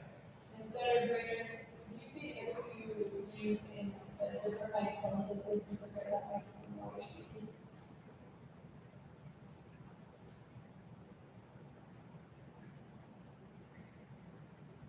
Thank you, Madam President. I'm here in support of House Joint Resolution H, also known as the NEP. This bill proposes that murder in the first degree shall be punished by their choice of death, except for minors and accidental. I believe you should go for this bill because it upholds justice and peace for family and community. It also could be used as a deterrent for other people thinking about committing this horrible crime. I urge all of you to vote for House Joint Resolution H. What did that Thank you. Senator Fair from the opposing caucus will be followed by Senator Green. As you know, I am Senator Fair, and I am here in opposition to the death penalty, or as my caucus and I call it, the kill bill. One of the problems with this bill is that it is insanely short. When it comes to the death penalty, we're talking about taking people's lives. There should be standards set in place to ensure if this is happening, it's done properly and constitutionally. The only thing we get from this bill is that the death penalty is legal for criminals. It doesn't require minors to clear. The convicted patients have to die and there will be some kind of compensation for the one committed to kill. There are too many questions left unanswered and not enough standards set in place.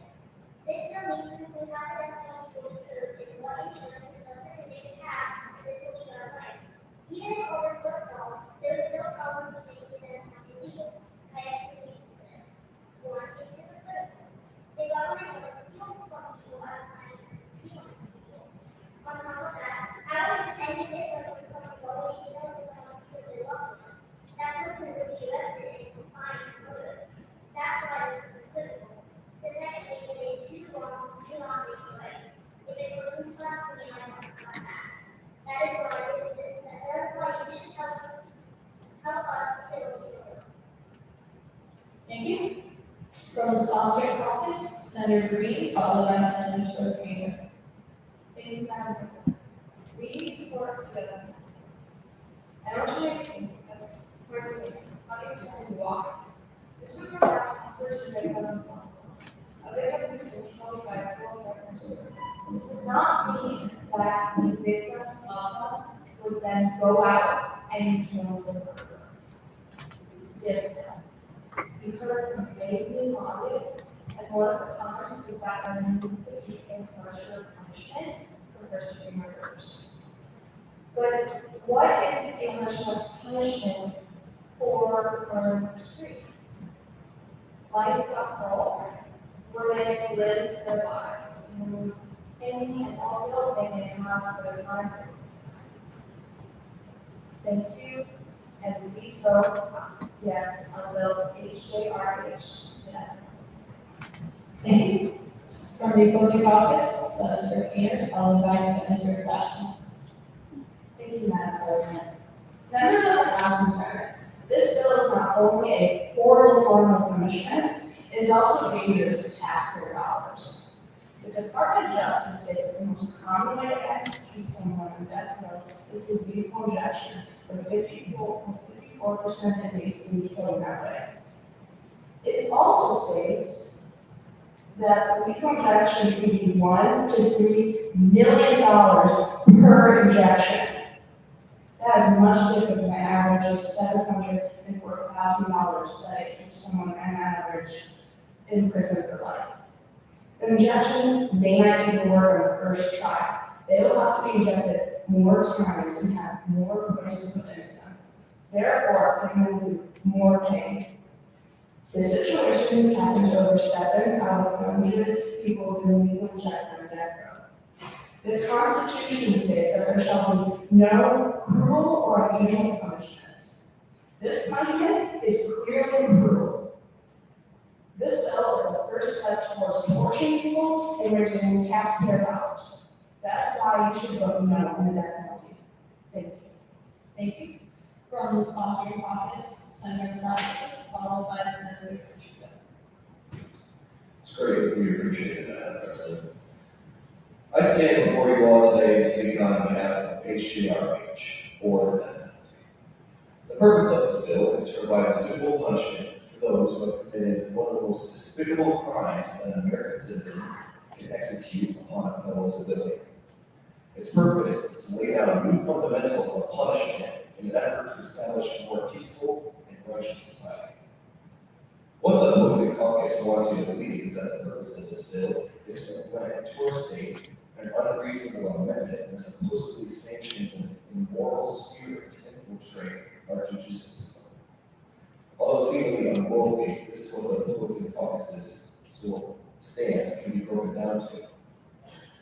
Ladies and gentlemen, we mustn't look at this bill as a possible motion roller coaster, but instead as a plausible solution to the problem at hand.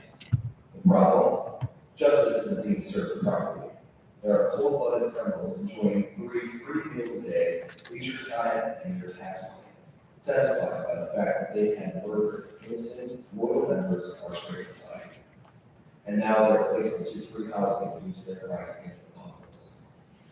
We must demand that these felons are brought to the proper legal retribution.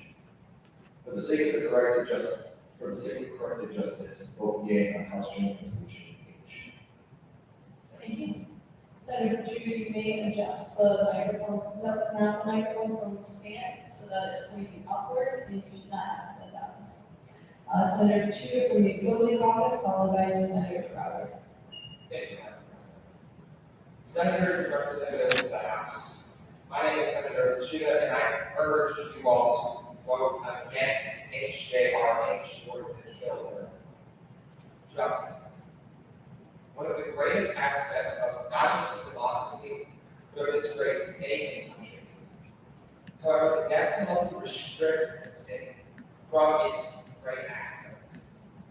Though it may seem as if this bill is putting the life of a serial killer to his head, and in return to return for future offenders, this bill does not accomplish this. One of the worst qualities of life in prison is the punishment of living with your guilt and horrors for the rest of your life.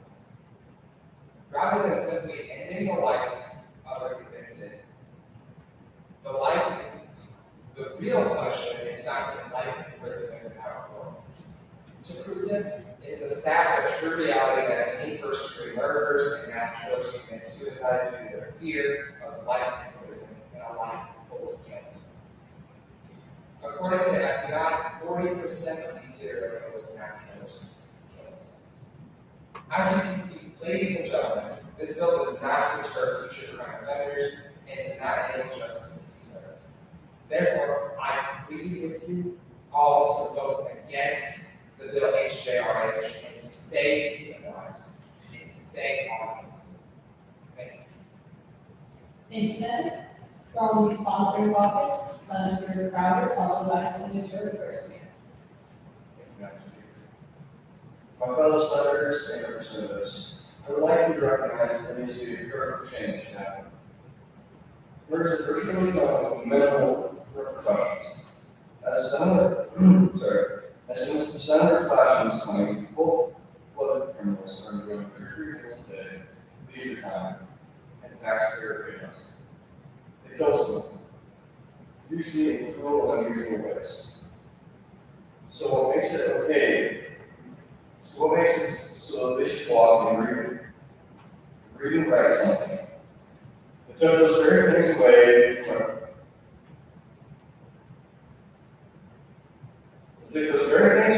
people who pay taxes and respect their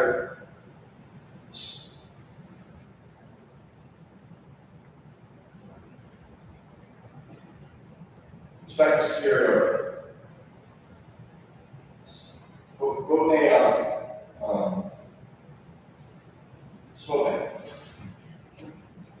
Thank you, Senator. From the opposing caucus, Senator Garcia. Thank you, Madam President. This bill proposes that the best solution for murder is death. As Senator Petrucci stated, according to an active shooter study from the FBI, 40% of mass shooters end up killing themselves during or after they committed their crimes. Is this so they don't have to live in the real forever? Do you think the death penalty provides greater justice or revenge for the victim? And Senator Gaynor also mentioned that the cost of living in prison, which is on average $600,000 to $700,000, is significantly cheaper than the death penalty from possibly costing around $1 to $3 million. In the chances that a person was falsely accused under execution, wouldn't it be better to just imprison them? According to the Department Department of Justice, over 5%, or 1 out of every 20 convicted murders are innocent. Imagine if that was someone you loved. This bill mentions that if a person is found innocent after being executed, compensation will be provided to their family or beneficiary. But what amount of compensation can compare to the life that can be taken away? It would be taking away their rights to life. In prison, at least people are given time to change. I urge you to please vote against the bill so we can change lives. Thank you. We will now hear closing arguments from both offices. From the opposing caucus, Senator Glenn, followed by Senator Bowden. Thank you, Madam President. I am Senator London, and I oppose House Senate Resolution H, otherwise known as the Kill Bill, to the Community Caucus. I'd like to point out that this bill does not even reach one full page. It reaches about maybe just a little more than 4. Another point, how the most 40% mass murder shooters, they kill themselves before they actually are executed.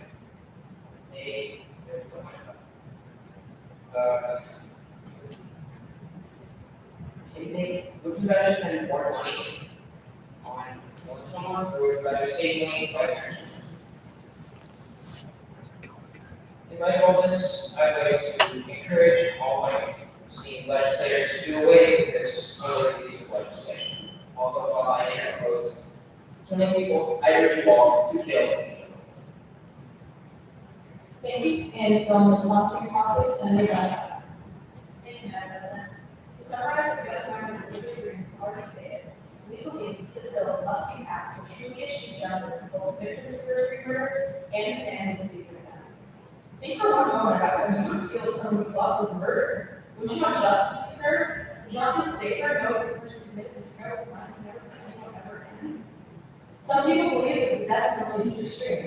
You know what else is extreme? Taking the life of an innocent person. Torturing and murdering children is extreme, but unfortunately there are sick and twisted individuals who do these heinous crimes. And the worst majority of them get for it is life in prison. Those people that took the innocent life of another person for no other reason than they felt like it, still need to wake up every morning, have breakfast, lunch, and dinner, maybe read a book, work out. All these are things that were taken from these victims forcibly, things that they will never experience ever again. So you tell me, with all of these things being considered, does life in prison seem like a just punishment for crimes and criminals first-degree murder? I don't think so. In the name of justice for all of the innocent men, women, and children that have been murdered, I implore you to vote yes to this bill. Thank you. Thank you, Senator.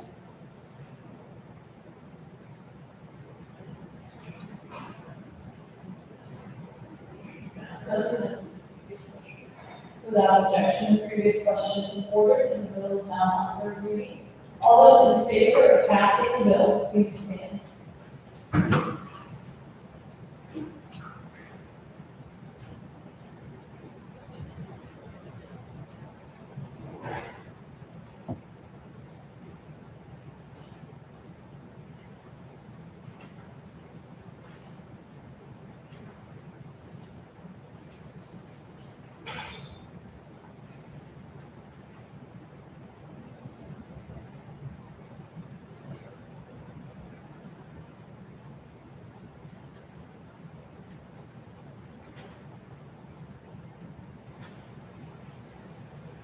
Thank you. You may be seated. All those opposed to passing the bill, please stand.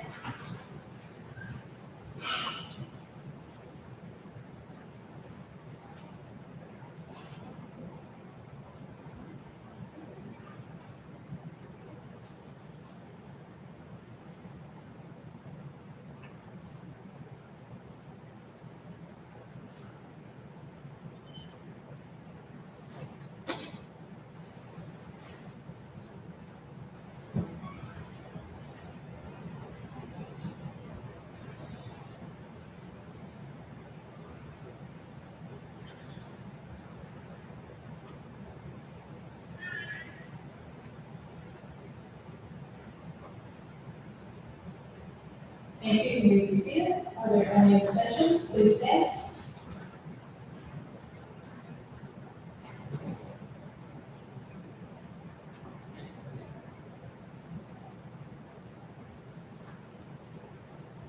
Thank you, you may be seated.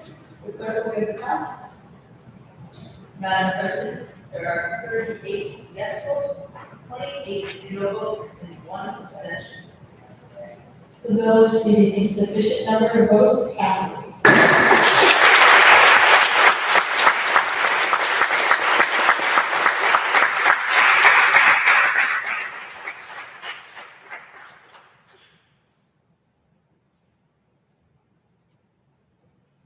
Madam President, citizen home, House Bill 4129. Without objection, the clerk will read.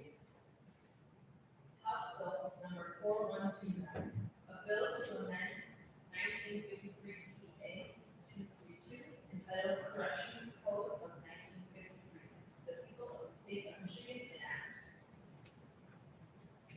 We will now hear opening arguments from both caucuses. Senator Byron, followed by Senator Stevens.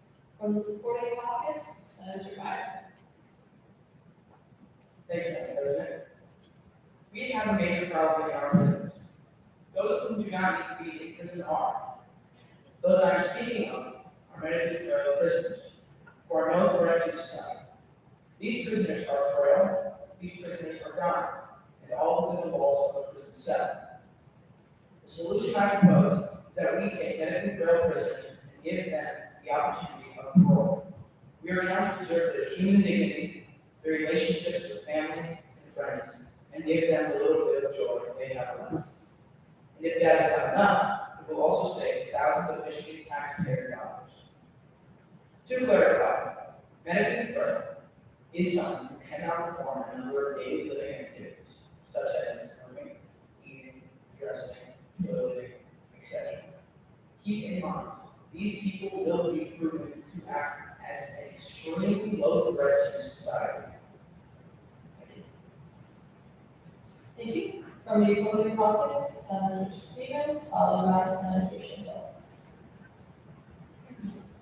Thank you, Madam President.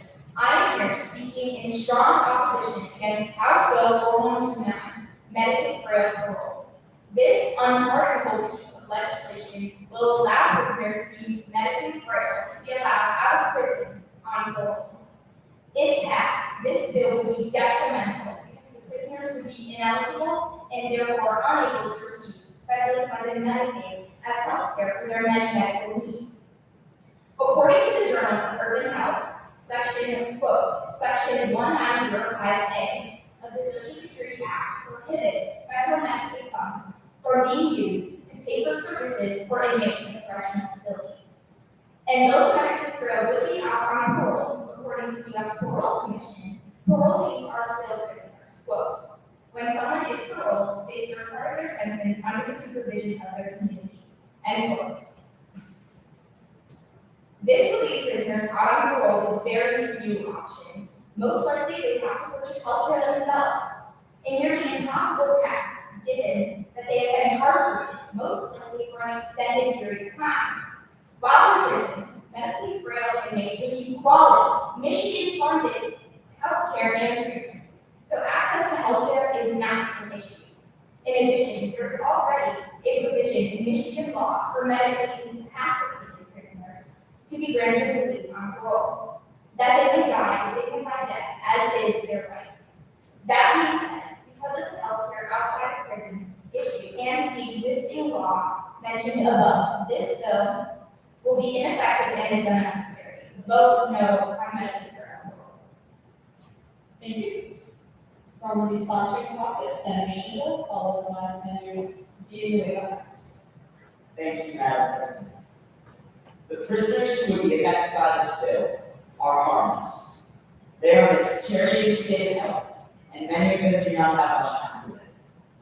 These prisoners have families who love and care for them, and yet they may never see them free again. This bill will facilitate these prisoners to be let out into a nursing home or hospital where they can both receive the best care for them and live their life with their family. Having these impaired prisoners in our current prison system, which is made exclusively for prisoners who have no impairments at all, is a total disregard of human dignity and is truly unfair. Why should the prison system that's made for people who are able-bodied have prisoners who aren't? It shouldn't. It's unfair. It's inhumane, and it does not protect human dignity. That is why I encourage and implore you guys to vote yay for this bill. Thank you. From the opposing caucus, Senator Diego Heights, followed by Senator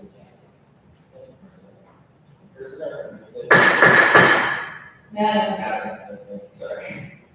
Prisoner committed a first degree murder or any crime that is punishable by the not be eligible for medical funeral.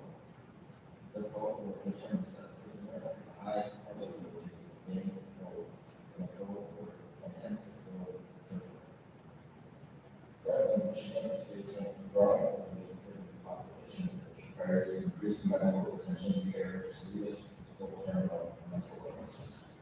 The problem is prisoners are being released early when they are for freedom.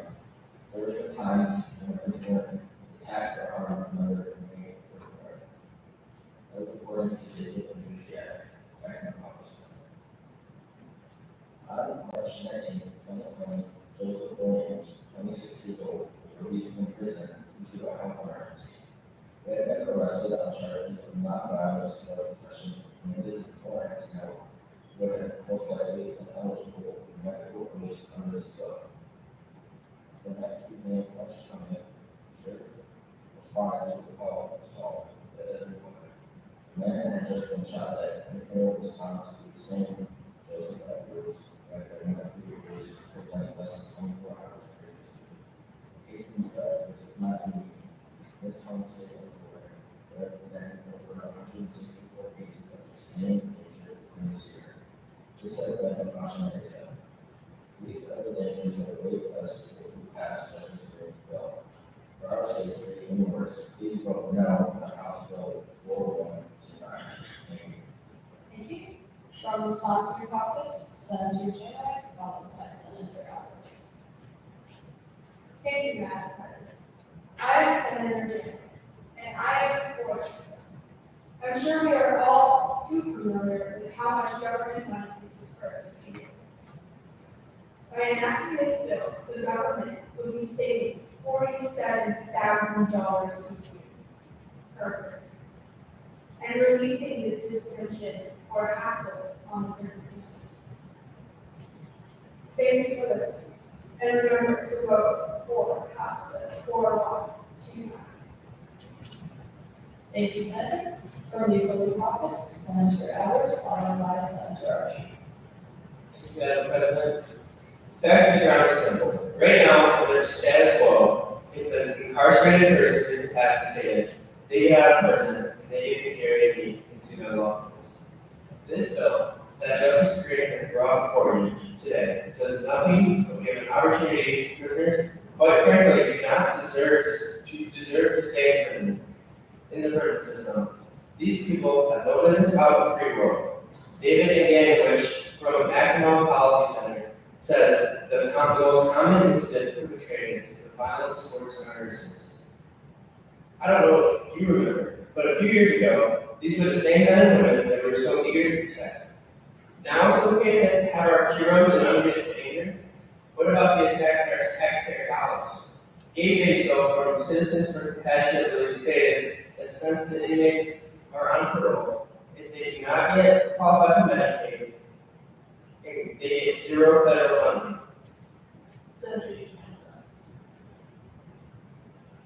If it is not broke, please do not fix it and vote no. Thank you. From the sponsor caucus, Senator Archie. Sorry, thank you, Madam President. So it was mentioned previously that that if a prisoner was released on medical parole, they would not be eligible for Medicaid.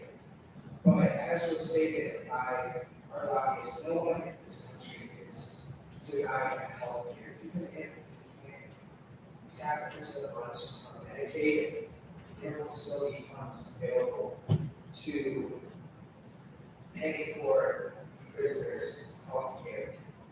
Additionally, this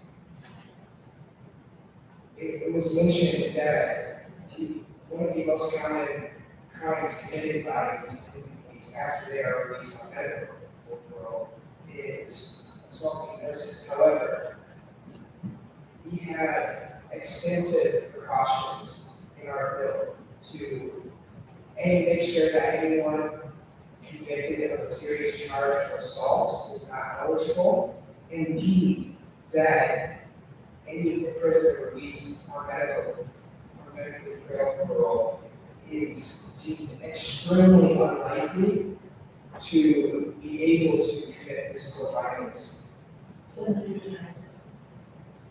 So I urge you, fellow members of the legislature, to vote yea on medically frail parole. Thank you, Senator. We'll now be closing arguments from both offices. Senator Stevens, followed by Senator Bailey.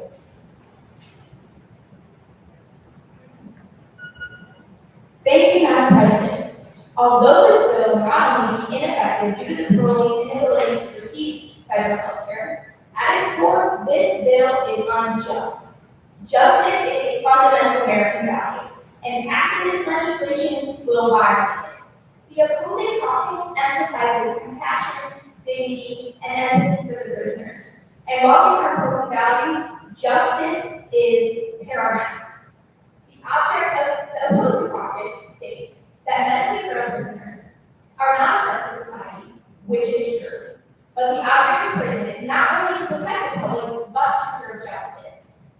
Compassion is not being shown in this bill to the victims of these criminals and their families. Compassion is being shown to the wrongdoers who have committed crimes and deserve to be imprisoned. Freedom should not be given back to those who have abused it. I'd also like to mention a statement published in Tuesday's edition of The Leader that a member of the opposing caucus, Senator Schimmel, made in regards to his bill, and I quote, "People deserve to be in a situation that is best for them, regardless if they have committed a crime," end quote. Criminals do not deserve what's best for them, which is why they are in prison. If this legislation passes, convicted criminals will be let out on parole, and justice will be thwarted. Remember to vote no on House Bill 4129, medically frail parole, to stand with us for justice. Thank you. And from the sponsoring caucus, Senator Bailey. Thank you, Madam President. Ladies and gentlemen of the legislature, I ask you to acknowledge and accept the many laws that this bill. It's unlawful and unnecessary to have prisoners unable to even change physical position on their own, possibly save thousands of your tax dollars every year. Sitting in a medical nursing facility unable to perform basic functions of life, let alone commit any kind of dangerous crime, is as much a punishment as remaining lawfully in prison for the remainder of your daily sentence. As The Senator stated before, there is no medically offered to these individuals, but hospitals do have insurance for their patients who are unable to pay for their own medical care. This being said, there is a huge benefit to the family of the prisoner, granting them both their injury peace and the last moments of life. The opposing caucus will try to convince you that this bill is harmful to the victims of the crimes and their families. Consider that the parameters set up under the bill specifically ensure that no prisoner released on medical parole has been a perpetrator of a violent or dangerous crime, giving no cause for fear or unrest to the affected prisoner's crimes. If this is not enough, please note that for each prisoner released, every year $47,000 or so your tax money will be saved on Michigan directed to the system.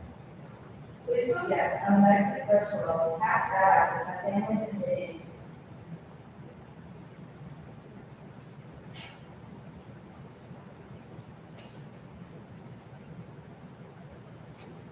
Madam President, previous question. Without objection, the previous question is ordered and the bill is now on third reading. All those in favor of passing the bill, please stand.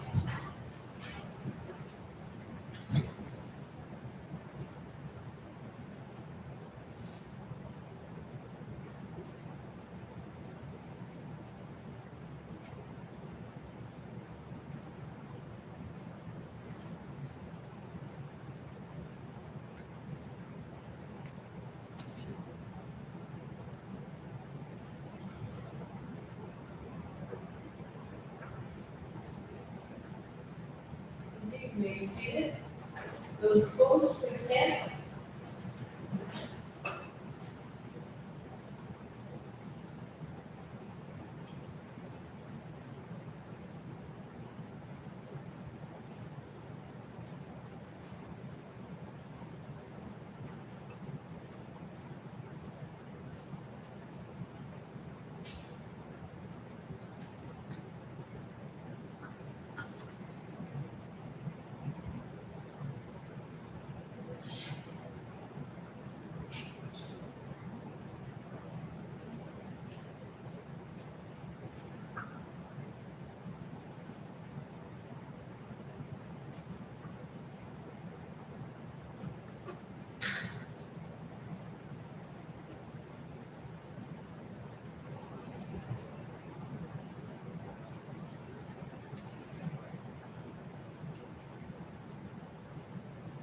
Thank you. You may be seated. Are there any discussions?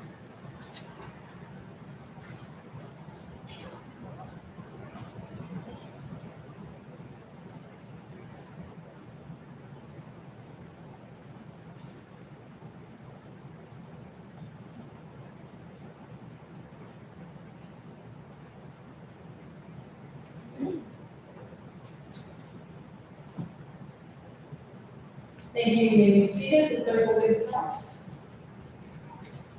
Madam President, there are 27 yes votes, 36 no votes, and 5 abstentions.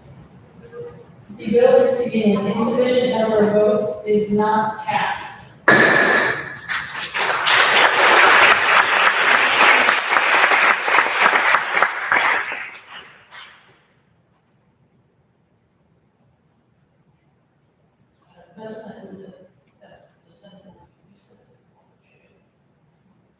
Before we recess, members, well done. Again, let's give them all a round of applause.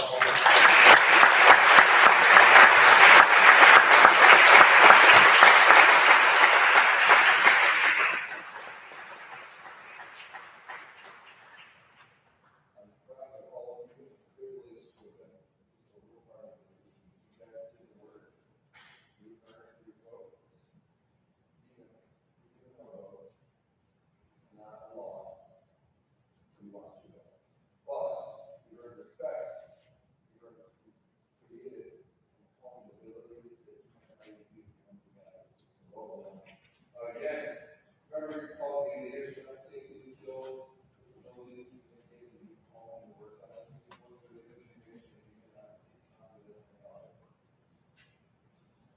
after we go to recess, council members, senators, all members, please push your chairs. Take everything off of your desks except your intents. Intents on the top of the desk. We will be reorganizing those for the next session after lunch. So please prepare, and not right now, because somehow, y'all are always even here to look at you guys. So leave everything still for just a second. We have a couple more announcements. We'll be gathering in just a moment. I'll give instructions to House, Senate, media, or the other, send you the left front. Let's take a photo first, all right? So while I want you to take your desks and push your chairs, wait to do so until we take the group photo, and then take your things on your way out. That way you're not holding the big 25 here in the photo.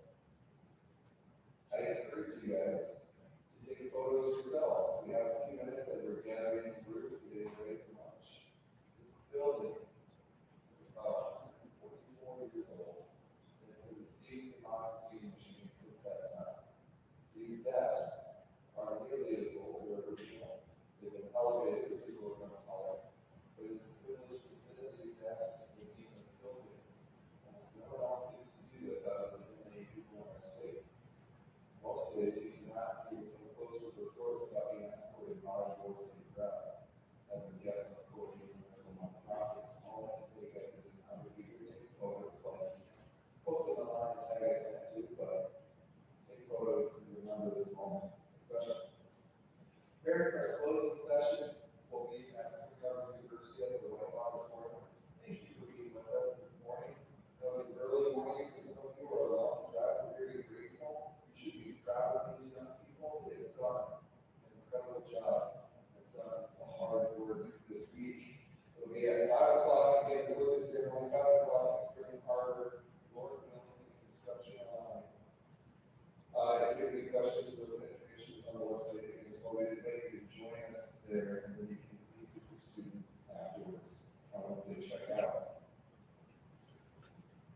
We will be having lunch outside. Guys, grab the lunch. If you have an allergy, grab the lunch with hurricane pie. We are doing a great job this week, making sure to avoid any allergens, so just grab a salad with your name